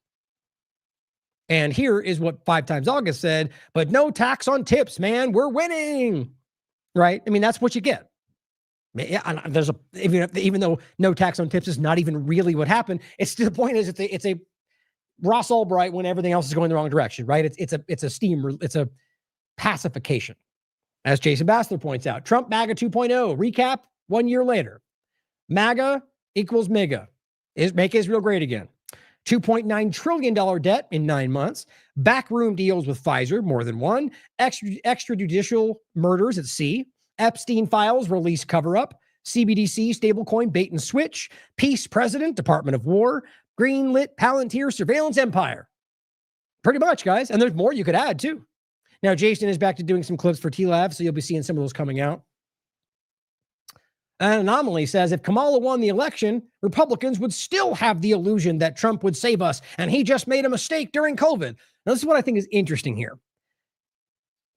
This is a general sentiment within the two-party illusion, right? The other side, they can, or rather just in this case, I guess kind of his side, Republicans just don't want to see it. Well, yes, in a general sense, it's always the case. I think that a lot of things have changed over the years, but right now, when you actually, I'm of the mind that most conservatives are truly starting to see it. And now you're getting large accounts like even Candace start to call it out. And at that point, he jumps in and goes, they're not going to see it. I almost feel like he's trying, maybe inadvertently, I don't know, to keep people within the two-party illusion. He goes, that was necessary. The real MAGA starts when patriots realize Trump is a puppet and overrated. Well, yeah, it's very easy to yell that out when it's easy to see now. I said, so then it's exactly what we were trying to get people to see before the election when you were calling us black pill. Remember that? Maybe we can stop playing partisan games and truly fight for liberty now. I guess we'll see the next partisan game, right? So when the next thing comes along, we'll see where his stance is. We'll see when the next election is, right? We'll see if people like that can actually recognize the party illusion and stop playing within it. That statement is not a good indication. The patriotic blonde, who was very, very much a Trump supporter, who is now calling it out, says, so instead of making housing more affordable, let's just enslave consumers for life. Welcome to your 50-year mortgage. This is the weirdest thing I've seen in all this. It's literally selling you something that is the opposite, like it's a bad thing framed as positive. Why that makes sense to anybody, I don't know. And I'll just read what the statements, everyone's comments on this are pretty much what I'm thinking right now. So she just calls it out, what a plan, like this is ridiculous. Of course, Eric Doherty's like, the best thing ever, Trump's the best, as usual. To me, it seems absurd. The idea that you're going to tell us that changing from a 30 to 50-year mortgage somehow is winning or in your interest. Why do I want to be more in debt? Why do I want to give the bank longer control over my life and my account? It's not in your interest. It's in the interest of the oligarchy. Thomas Massey says, how is here, enjoy this 50-year mortgage different from you'll own nothing and be happy, or you'll take it or like it, whatever he says there. It's not, guys. How long have I been saying that? How long have a lot of us been saying that? It's the same agenda with a different flavor. Here we go. But you won't hear that from the team sport politics players. Chris Raziani says government owns every home as it is, which I constantly point that out. Property tax is the rent paid to governments. I agree. You don't own anything if you still have to pay to the government. If you don't pay that, they take it back. That's not own. We don't really own things in this country anymore. It's just be sure to pay your rent if you want to keep your home. A 50-year mortgage will mean the bank will own your home for 50 years. I argue again I agree with him, even beyond that, property tax and everything else. It's not the reality. But he goes, bank and state, you will own nothing and be happy. This is Trump posting this. Great American presidents, 30-year mortgage, Trump for 50-year. Right, because I think somebody said, right, because it's the years of the mortgage that identify the great presidents, right? This doesn't make sense, really. But as Patriotic Blonde also points out, Israel, that was Andrew Torba from Gab, Israel gets $50 billion on top of everything else they've gotten, and you get a 50-year mortgage. And she says, what a plan. It's crazy. Now, Mel points out, Americans, we'd really like some affordable housing, right? That's what everyone's calling for. And then Trump says, well, best I can do is an extra 20 years of usury. It's just perfect. I don't know. It's almost kind of humorous why they thought this would go over well. I think this was a very large misstep. As far as I can tell, most people, even on this platform, are not having this. Here is somebody saying, President Trump's 50-year mortgage explained. This is a good, quick little graphic. 2021, $500,000 house, 3% interest rate, payment, $2,108 a month. Mortgage, 30-year mortgage, total interest payments, oops. Oh, dang it. Sorry, I hit something on accident there. Mortgage, 30-year mortgage, total interest payments, total comes out to $257,887. 260 grand. Sorry, 260, grand. 2025, $500,000 house, same price for the house, 7% interest rate, $3,008 a month. 50-year mortgage comes out to just over $1 million, right? With all the interest, right? So think of for extra 20 years, that's more interest that you pay over time. Now you have the option to pay more, right? You could pay over the top what you owe. Most people don't. So this is squeezing out more wealth from people that are already below the poverty line, or people just that aren't in the upper class. Like there is no middle class. There is the 0.01% and damn near everybody else, and a very small group in the middle. Simon Dixon says this is absolutely insane. This is a $1 trillion bailout for banksters. Trump is a gift to the financial industry complex. He has done everything BlackRock wants him to do. I'm going to have to create a video on this one, he says. And he goes over the numbers too. Same thing. It's over $1 million lifetime interest. Like they're near. I mean, he actually puts this one at more, about 500. So even in his opinion, it's a double the amount. But overall, BlackRock. I mean, this goes back to we talked about this during COVID-19 and Biden, or rather this was Trump, but also Biden through same thing. But Trump originally in the last administration, the BlackRock takeover of American interests. Actually, no, I take that back. Was this? I mean, either way, the point is that continued through. And even to this day, what you can clearly prove is that BlackRock and Larry Fink are part of Trump's inner circle, which should matter to everybody who jump at everything BlackRock owns until suddenly Trump's high-fiving with them and we just act like it doesn't matter anymore. How do we not see stuff like that? So this is the reality that BlackRock and the rest and Larry Fink and every other moneyed interest were being sold out to the highest bidder. Tom Rentz, a Trump supporter, says, is Trump actually just taking orders directly from the WEF? So instead of blocking BlackRock and WEF from buying all the housing, which is exactly what they were saying during Biden's administration, he jacks up the prices. He wants us to never own our homes. 50 years to own your home. You'll own nothing and be thankful for it. I'm sorry, but the digital ID, having Bill Gates and Borrell in the White House, Genius Act, continuing mRNA support are now another gift for the globalist banking cabal. Everybody sees it. Trump needs to fire everyone and get back to MAGA. Oh, except you then go, but Trump's saving us and he's tricked. Come on, Tom. Trump needs to fire everybody. Trump's the one doing it all, man. Why can we not get there? You can call it all of that. And then yet at the end still go, but Trump's the guy. What the F? They're all lying to you. From Kamala to Biden to Trump to Bush to Obama, they're all doing the same thing. And how do we not see that by now? High impact flicks. 50-year mortgages where you'll pay the bulk of the interest on the front end and stay shackled to the bank for the rest of your life isn't freedom. It's another form of debt slavery. Now, on top of all of that, Trump has the nerve to come out and say it'll give you $2,000 for just a one-time $2,000 payment while offering $5,000 the first time. He says the $2,000 socialist gesture, which is exactly what they call it under Biden, is throwing peanut shells on the cage floor for stupid monkeys. He's right. Now, not only the money that you're talking about, the 50-year mortgage, we're talking about all the stuff that's already happened with the tariffs, with increased costs, and now he's going to throw crumbs on the ground one time and say that's just you winning. He's a dividend of at least $2,000 a person, not including high-income people. On top of that, it's not even sure it's going to happen. But this is a floated idea that he's already been dangling out there for a long time when it was more before. This is just insulting at the end of the day. As Patriotic Blonde, again, says, only Trump could promise you $5,000, then only deliver $2,000 after raising the cost of everything to give you that $2,000. Tax you on 40% of that $2,000 and tell you that it's because he's making America great again. Hashtag the art of the deal. And this is John Told saying, no, Trump can't issue $2,000 checks without Congress. But, tons of things you can't do without Congress that every administration always seems to do. Just recognize it's illegal. All right. Sort of like going to war without congressional approval. They all do it. No one stops them. But the point is the same, though. Arguably wouldn't be able to. Plus, it says the Supreme Court is going to strike down Trump's tariffs, which it seems like that's going in that direction. So he says this is a bald-faced lie to poison the well and influence the Supreme Court's ruling. Very well could be the whole point, right? Using you and getting you to think you're going to gain just to get something to turn. I mean, it's what they do. This is the part that put me over the edge. Here's what Besant just said in this conversation. I'll just let it play for itself. It's insane. It could, the $2,000 dividend could come in lots of forms, in lots of ways, George. It could be just the tax decreases that we are seeing on the president's agenda. No tax on tips, no tax on overtime, no tax on Social Security, deductibility of auto loans. So, those are substantial deductions that, are being financed in the tax bill. So, who is this guy, by the way? I mean, I know who he is, but who is this Muppet Jimmy? What's the guy's name? Jimmy. What is that guy's name? That Jim Carrey always did a good.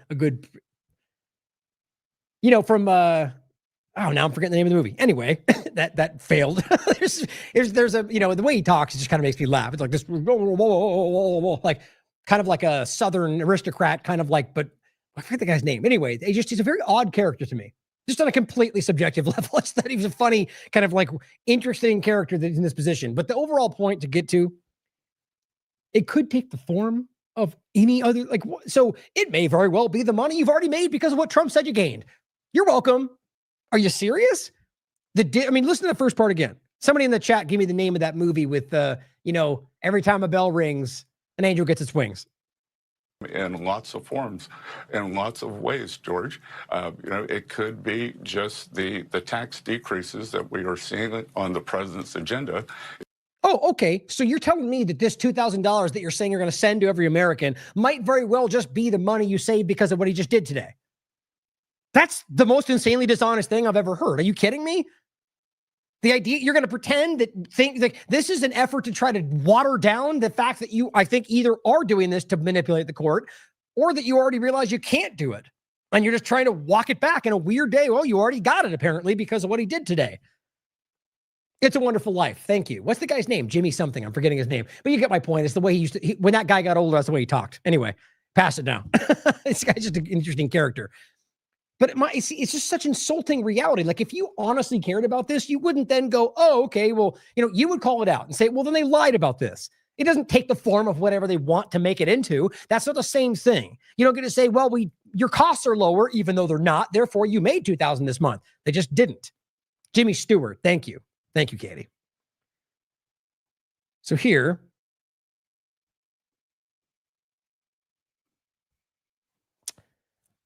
he says the 2000 dividend could come in lots of forms. It could be just the tax decreases. No tax on tips. It could be overtime. It could be that we gave you extra tips because you didn't have to tax them. You get it. As they say, you're not going to get those checks. These people are so dishonest. It's just the government, guys. So this person says, Trump's claiming you'll get a $2,000 tariff refund.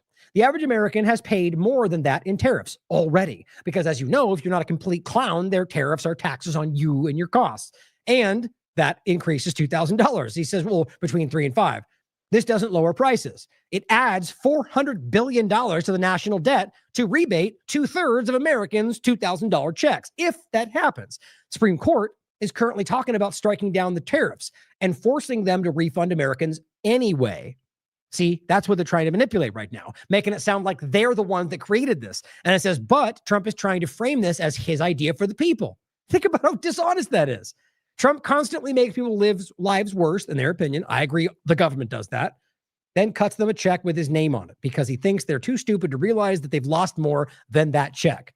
No different than the last time. What do you think? Look at what they did with the Biden administration during COVID. I mean, they destroyed everyone's lives and then gave you a small check. It's the same thing, guys. And this is just a quick thread you can look at for yourself. It says stimulus checks are back. President Trump announced the tariff dividend. What they say, we expect 85% plus of U.S. adults to receive this, resulting in $400 billion plus handed out. And how much you want to bet certain of us don't get that if it does go out, all as U.S. debt nears $40 trillion. Cut to the chase. It's a good thread. Read in-depth information. It simply says, ultimately, stimulus payments almost always end up being massive involuntary taxes. They know what they're doing, guys. They know what they're doing.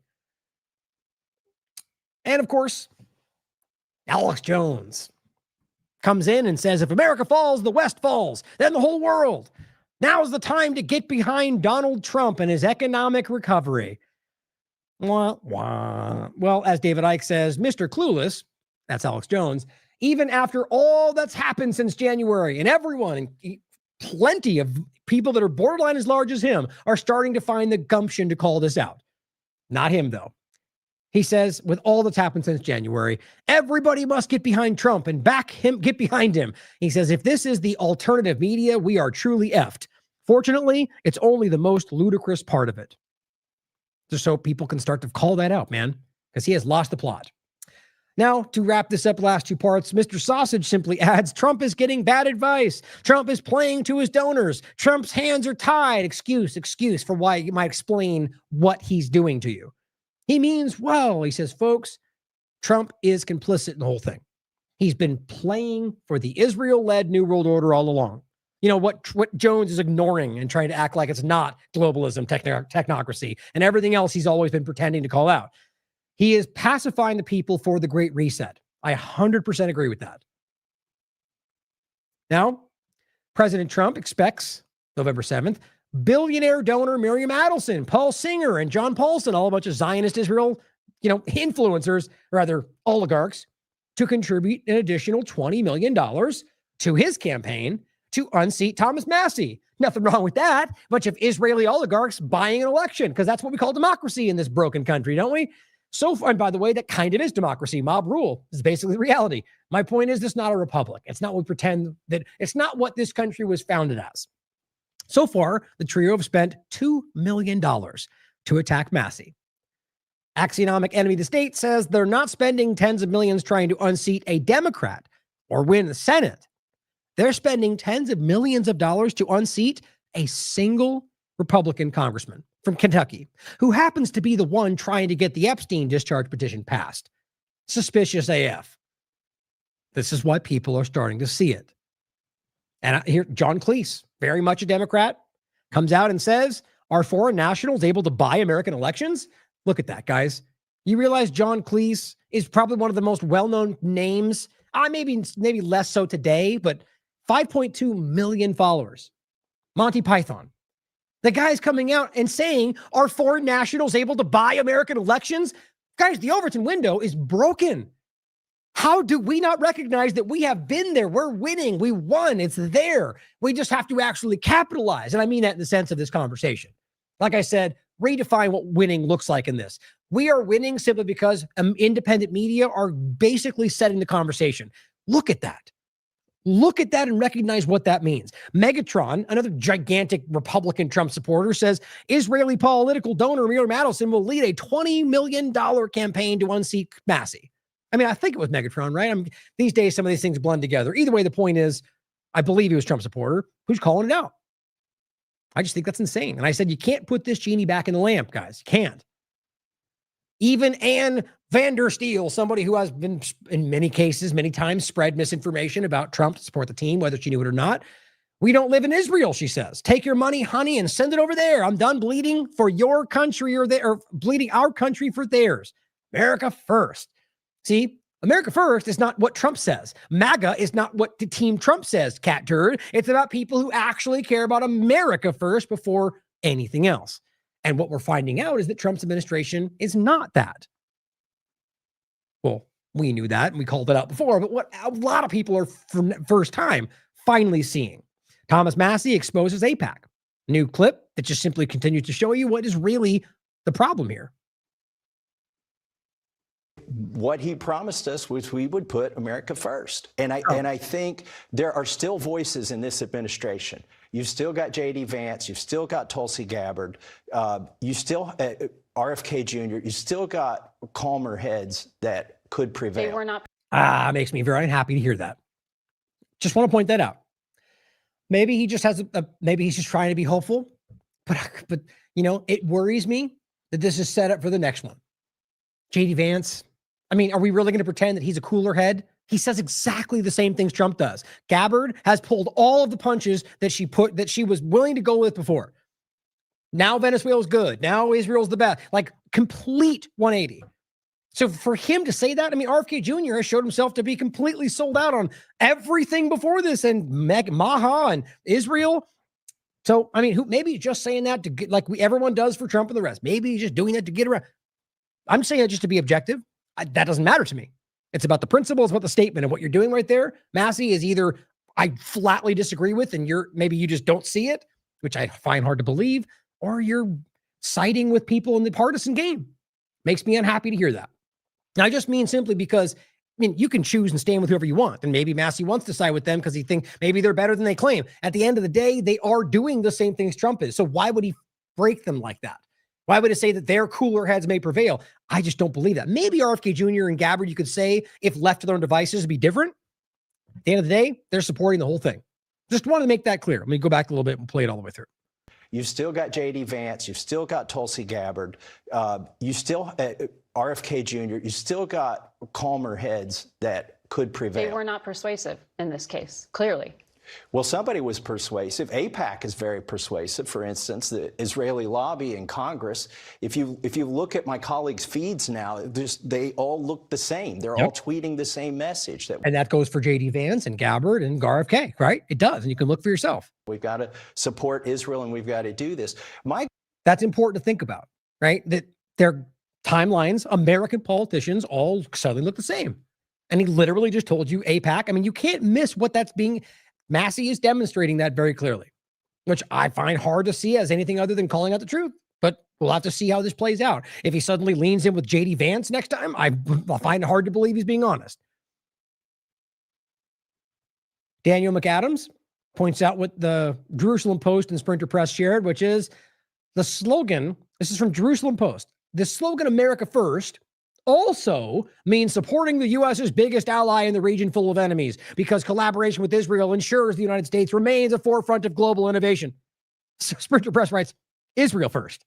Right. And so Daniel McAdams says, so you're telling me that America First actually means Israel first? Gotcha. Guys, it's just very much on the surface of the conversation right now. Last couple points before we finish on a couple points of an overlap to Venezuela. NSO Group, Pegasus. We've talked about this many times. It's now coming out more and more. And I just think it's good. Like, well, at this point, I don't even care. I never really have who, whether someone gets credited for breaking down this. I'm not the first one to talk about any of this stuff for that matter. I've talked about it. I mean, I'm showing what James Corbett has covered. The point is, it doesn't matter. I don't care if Tucker gets credited for breaking the whole thing down. I'm glad people are starting to see the bigger picture. And whether it's not left, it's not right, it's the U.S. government, it's the infiltration from a foreign power. In this case, Biden before, and even Trump way more in this last administration, has allowed Israel to basically take access to anything they want, whether it's all the AI, literally everything the government has on you to, quote, train their AI models, or surveilling you through Palantir, or anything else we're talking about. In this case, Pegasus, which I forgot to grab. I'll just grab one of them real quickly. That Derek has written numerous articles on this. And NSO Group has been found guilty for spying on foreign governments, on Americans, on any number of things. That is an Israeli it's a spyware program. So John Scott Railton points out, he says NSO floats Pegasus spyware basically to use it in the time of domestic crisis for the United States. If a U.S. law enforcement or intelligence agency again wishes to use Pegasus at a time of domestic crisis, basically go ahead. Israel's saying, use this now. He says, I believe they won't stop lobbying until they get Pegasus to the United States. I think Pegasus has long since been in the United States. He says, to hack Americans. I agree.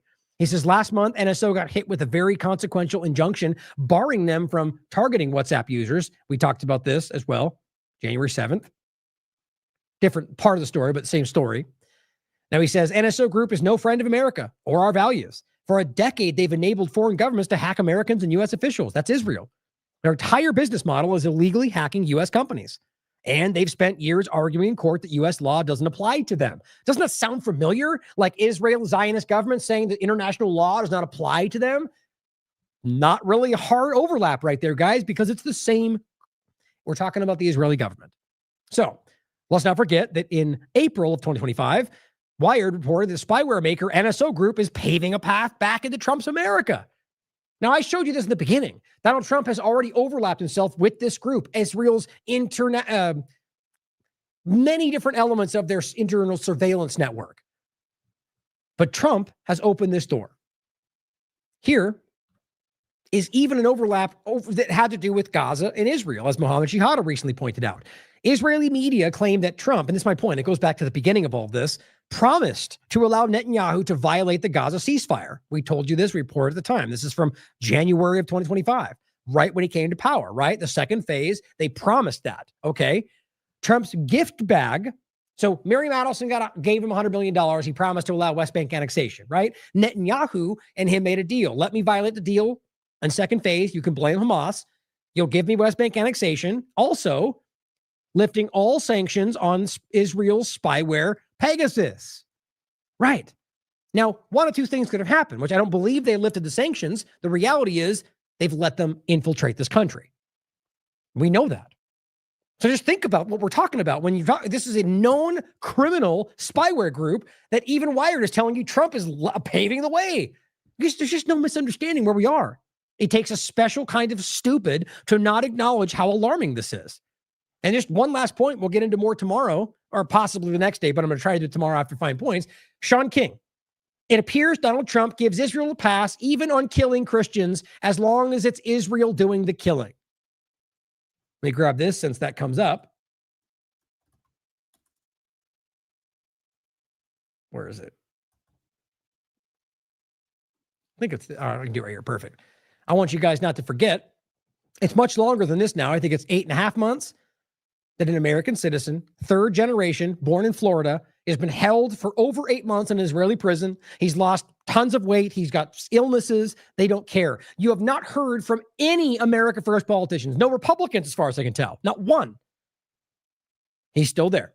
Talk about an America First. How about Randy Fine? Where are you at, bud? Right? Are you going to care about an American citizen, or do you only care about Israel, Israeli interests? I was going to say Israeli citizens, but I said the word wrong. The point is clearly Trump, Marco Rubio, Bondi, Kaspatel, they don't care about these people. They don't care about Americans if Israel's doing it. So same point. Sean King is showing you Christians. They're bombing churches, killing Christians in Syria, in Gaza. Same point. And if you still pretend like there's no Christians or Catholic churches in Gaza, that the insanity of not being so bound by the narrative, when you can quite literally prove that's been happening the entire time, or the fact that Jews were removed from Gaza because of Israel, not because of Hamas. It just never stops.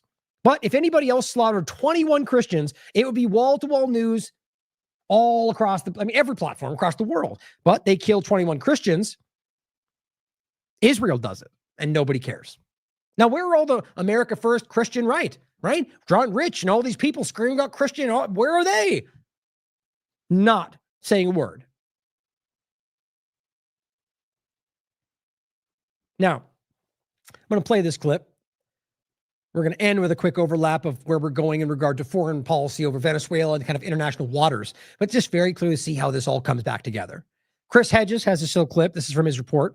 I think it's important to listen to this. And this goes back well before just Venezuela. It's just the way that the U.S. government operates, and it's no different between Trump and Biden. Afghanistan, under U.S. occupation, produced more heroin than the entire world could absorb. And the truth around this phenomenon, I think, is one of the best kept secrets of the 21st century. And the lack of awareness in the general population among Americans is really astonishing. But it's not a surprise. Their ignorance has been procured by the mass media and the government, just hiding this sort of crime of the century. Really quickly, I just want you to think about this. I almost started with this for this kind of overarching point, but it's just, we have to understand what he's talking about is something that is so easily proven. I mean, even we did an article on this. It's called Operation Enduring Freedom, the United States Opium Trade, 2016, right? I wrote this article back before I was doing the show. This is funny how you can call this stuff out, and we knew it. You could prove it at the time, right? And what he's getting into is the fact that whether it's Afghanistan or plenty of other overlaps, that the U.S. government literally flooded the market with heroin. That became the opioid crisis, and any number of other things in the world. And so what we're talking about is how many major stories there are like that, where you can. It's been this long story, and it's not just left-right paradigm. It's the entire media apparatus that controls, contracts, and lets some information out, but ultimately controls the largest point. And they do this with every story, whether they even realize it or not. So where we are today, I want you to consider whether that's everything else in the same way, whether it's Trump lying about grocery prices or the ongoing war or the genocide. We know the reality. It's always been there. They're just lying to you. They're deceiving you about the bigger truth. Now I'm going to play this back. I want you to think about the bigger point about not just the heroin and the opioid crisis, but the fact that the U.S. government can conduct such an obvious agenda in plain daylight and then just lie to the world about it. And the power structures all know, but the average people are gaslit by the media, gaslit by their neighbors. It just never stops. 2000, more heroin than the entire world U.S. occupation produced more heroin than the entire world could absorb. And the truth around this phenomenon, I think, is one of the best kept secrets of the 21st century. And the lack of awareness in the general population among Americans is really astonishing. But it's not a surprise. Their ignorance has been procured by the mass media and the government, which is hiding this sort of crime of the century. The 2000s and the 2010s were a time of global heroin crisis around the world. In the United States, it's recent memory, people are well aware that we had a terrible heroin crisis in this country. It became nearly the leading cause of death among adults, and then, of course, morphed and transformed into the fentanyl epidemic, which is with us today and has never been worse than it is right now. Well, the cause of that heroin crisis was down to the war in Afghanistan. The war in Afghanistan caused the heroin crisis globally. In Europe, in Russia, in Australia, in Asia, and also in Canada and in the United States. All these countries that are either first world or have a large market for drug users were inundated with highly potent and very, very cheap heroin from Afghanistan during this time. And it's just supply and demand. When there's that much of it, it becomes a lot cheaper. In the United States, people whose opiate addiction have been primed by loose prescribing practices around prescription pills found that they could buy heroin for a lot cheaper than they could get, let's say, some Percocet pills that have been diverted from the illicit drug market. And now think about this in a larger scale as well. You know, you go back in history to Britain and the opium wars with China.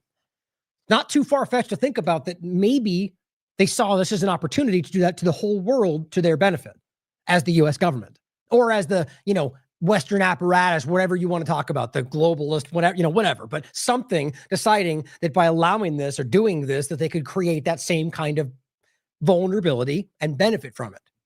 Or any number of other ways you could think of it. The point is that they did this, they manufactured it, benefited from it, and hid it from everybody. And then benefit from the opioid crisis and benefit from the foreign policy of blaming China for fentanyl and whatever else they're doing. And the dirty secret, they could buy heroin for a lot cheaper than they could get, let's say, some Percocet pills that have been diverted from the illicit drug market. And the dirty secret that no one in government or media bothered to tell us all these years was that the people in Afghanistan that were producing those drugs, they were people on the U.S. payroll. They were narco warlords that were directly armed, sponsored, and protected by the CIA and the special forces. Which, by the way, continued through Trump's last administration and continues now in many ways as they pretend to fight drugs when really what they're getting into, we'll point this out to end, is not even remotely what they're claiming. In many cases, random innocent fishermen, but in some cases, drugs, but not in the context they're claiming, and really just about creating a context. That complicity went all the way up to the top of the corrupt Afghan client state, Hamid Karzai and his family. They were definitely implicated in it, and many other named warlords, I have their names in the book, demonstrate for a fact that this government, this client government in Afghanistan was effectively, the biggest drug cartel in world history. And the fact that the United States, the whole of the United States government was complicit in this is really mind-boggling to contemplate. Yep.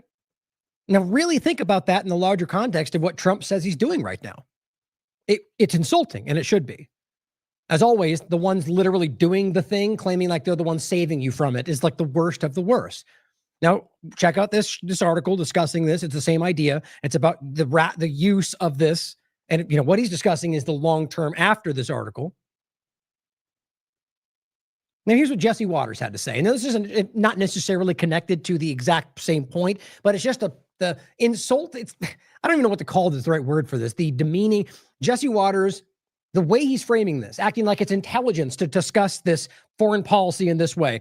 And I guess we're back to Greenland, apparently. I almost feel like it's a distractionary tactic because just going right back to we're taking Greenland. The thing that was a troll and they were all making fun of you for falling for it. Now they're going, Greenland, we're going to take it because we can. Like, in what world is this not insulting to everybody? You're just going to seize the territory because that's the peace president?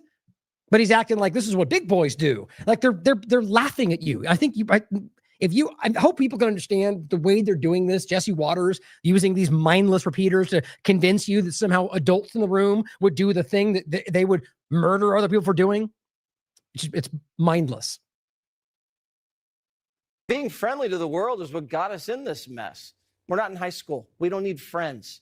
Yeah, who cares about relations with other nuclear powers? Pshaw. We just get out there and do what we want because we're tough guys and we have big, it's stupid.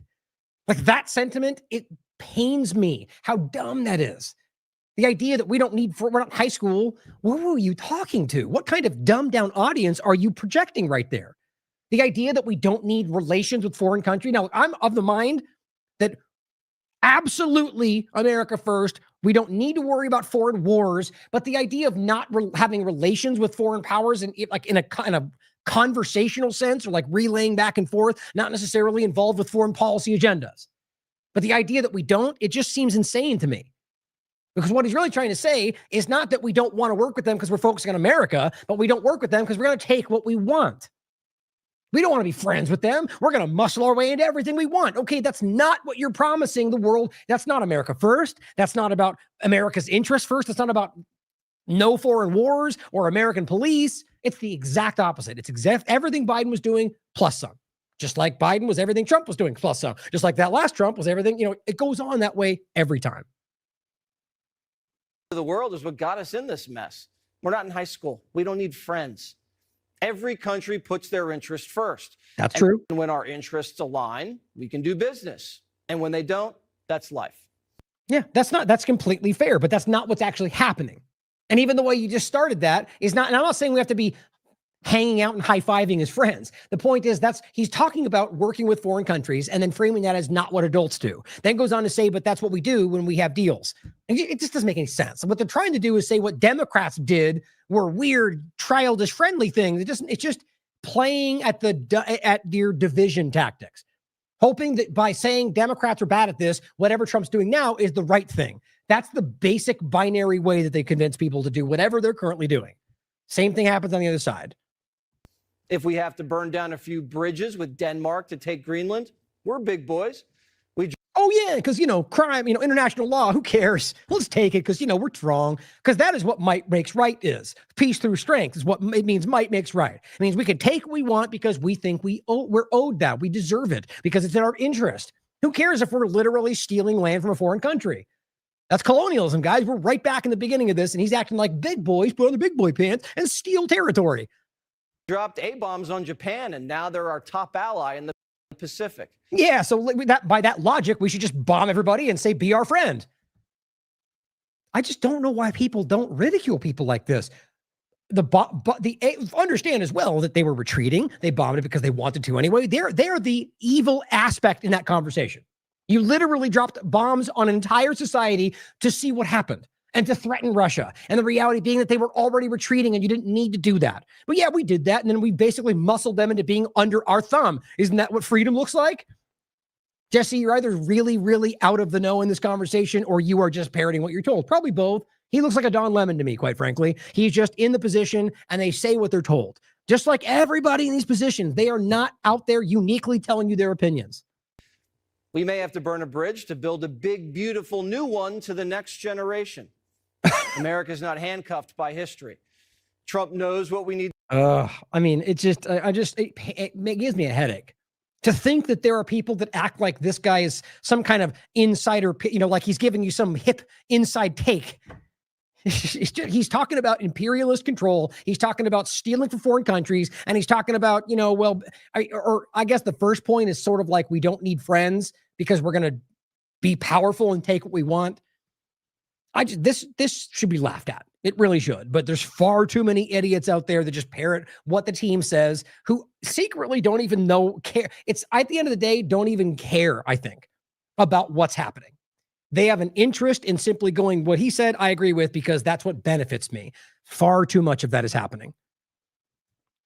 Afshan Rassani points out that this is Hegseth saying, we're not building for peacetime. He says, quote, we are pivoting the Pentagon and our industrial base to a wartime footing. Now, that's not the same as saying during peace, prepare for war, the thing he says before. He's saying we're shifting to a wartime footing. This is not peacetime, guys. It's not a peace president. They are beginning to shift into war like we always told you they would, like they never stopped doing. But my point is he's saying it now.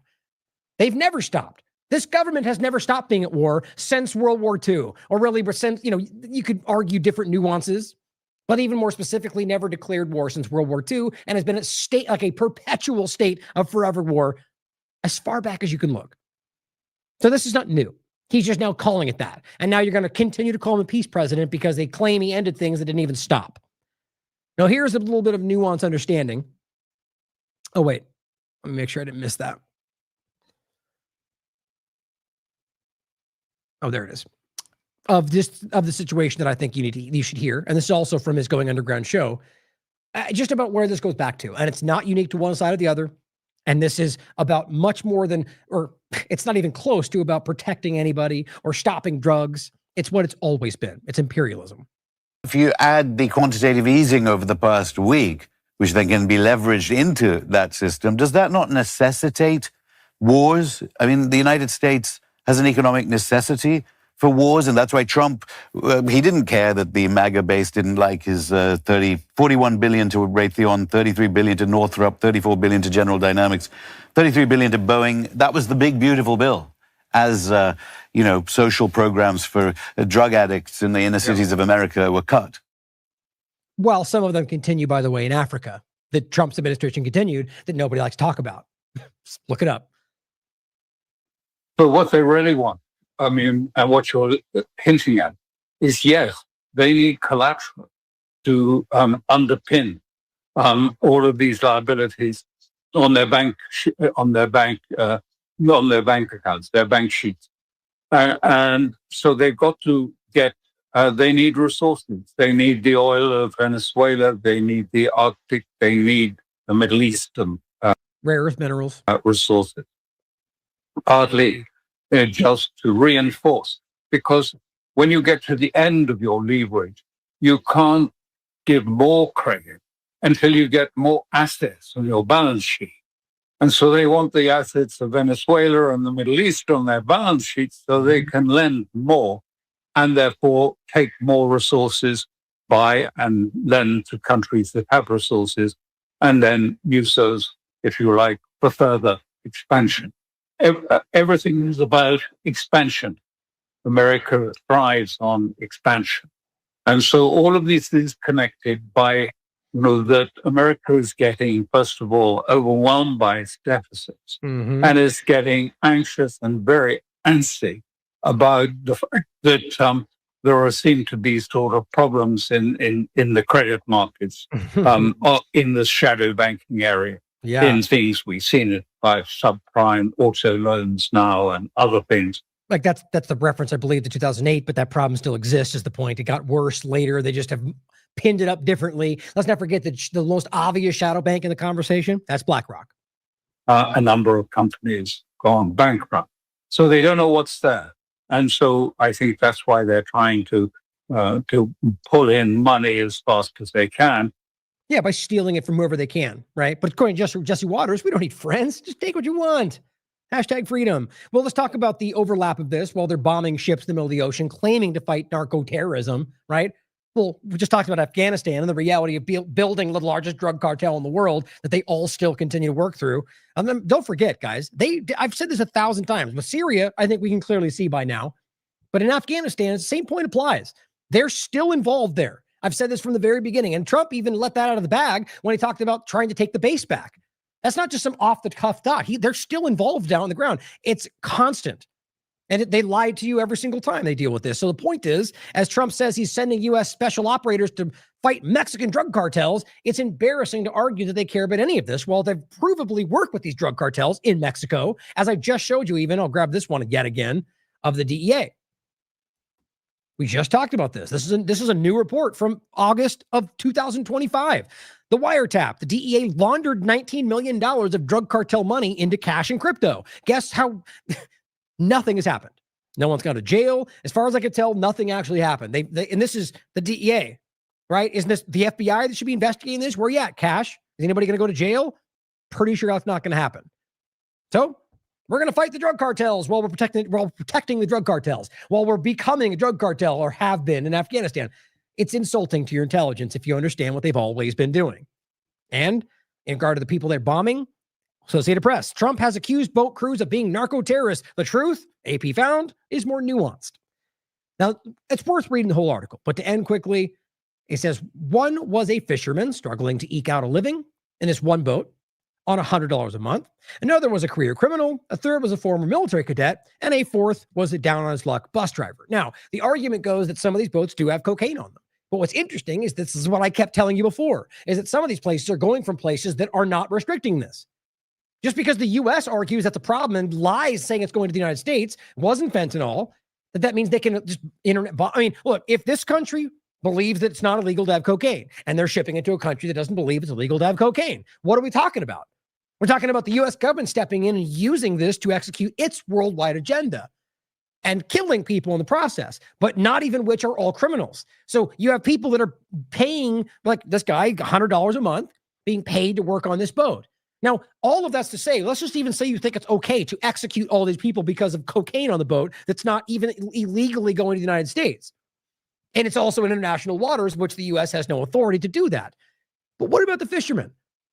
Right? He's not breaking the law in the context of where he's from. He's working on this boat. He's not a narco-terrorist. None of them are. They're simply shipping cocaine that you argue is a crime because you control people put in their bodies.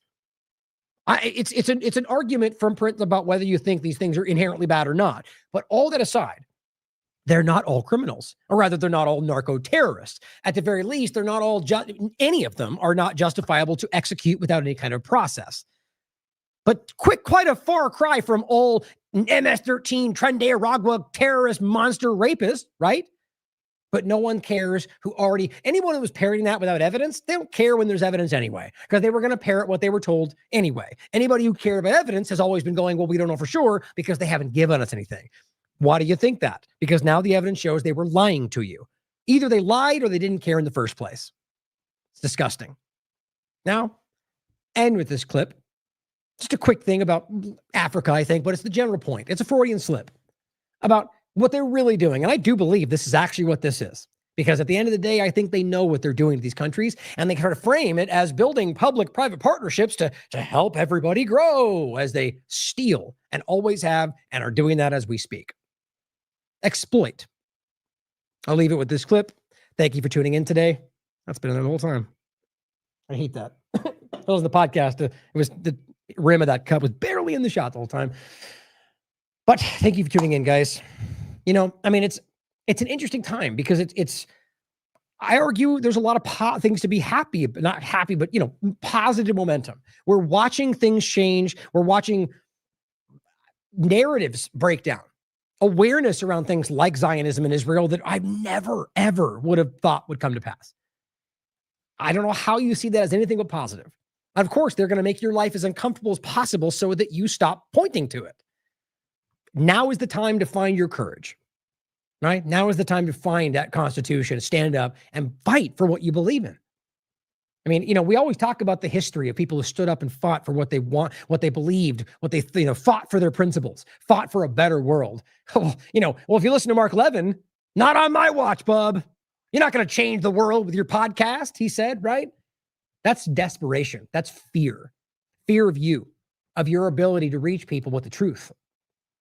So show him how powerful that is. Show everybody. Take the time, find your path, right? Find the courage to see that path and to follow it through. I mean, I think right now we are watching something very profound. And I think if we don't continue to see this through, we are going to see it wind back like it always does. The left-right paradigm will drive it back into place. It's up to us to decide to fight for something different. Never do I mean violence, but I mean fight for it. So thank you for tuning in. If you believe in our work, support what we're doing, putting this content out for free, let us know what it's worth to you. We're going to keep doing it regardless, but we can't continue to grow without your support. So thank you for tuning in. I love you all. As always, question everything. Come to your own conclusions. Stay vigilant. How can we help foster the public-private partnerships, bringing American capital and expertise and standards to Africa so that we can keep exploiting, so that we can exploring where we can get these minerals. Anyway, welcome to the State Department. I think we have some interns in the back. Welcome. Good to see you in this exercise in transparency and democracy. Is that what it is? Sorry, I didn't mean to break thought out it was an laughter. exercise in spin and obfuscation.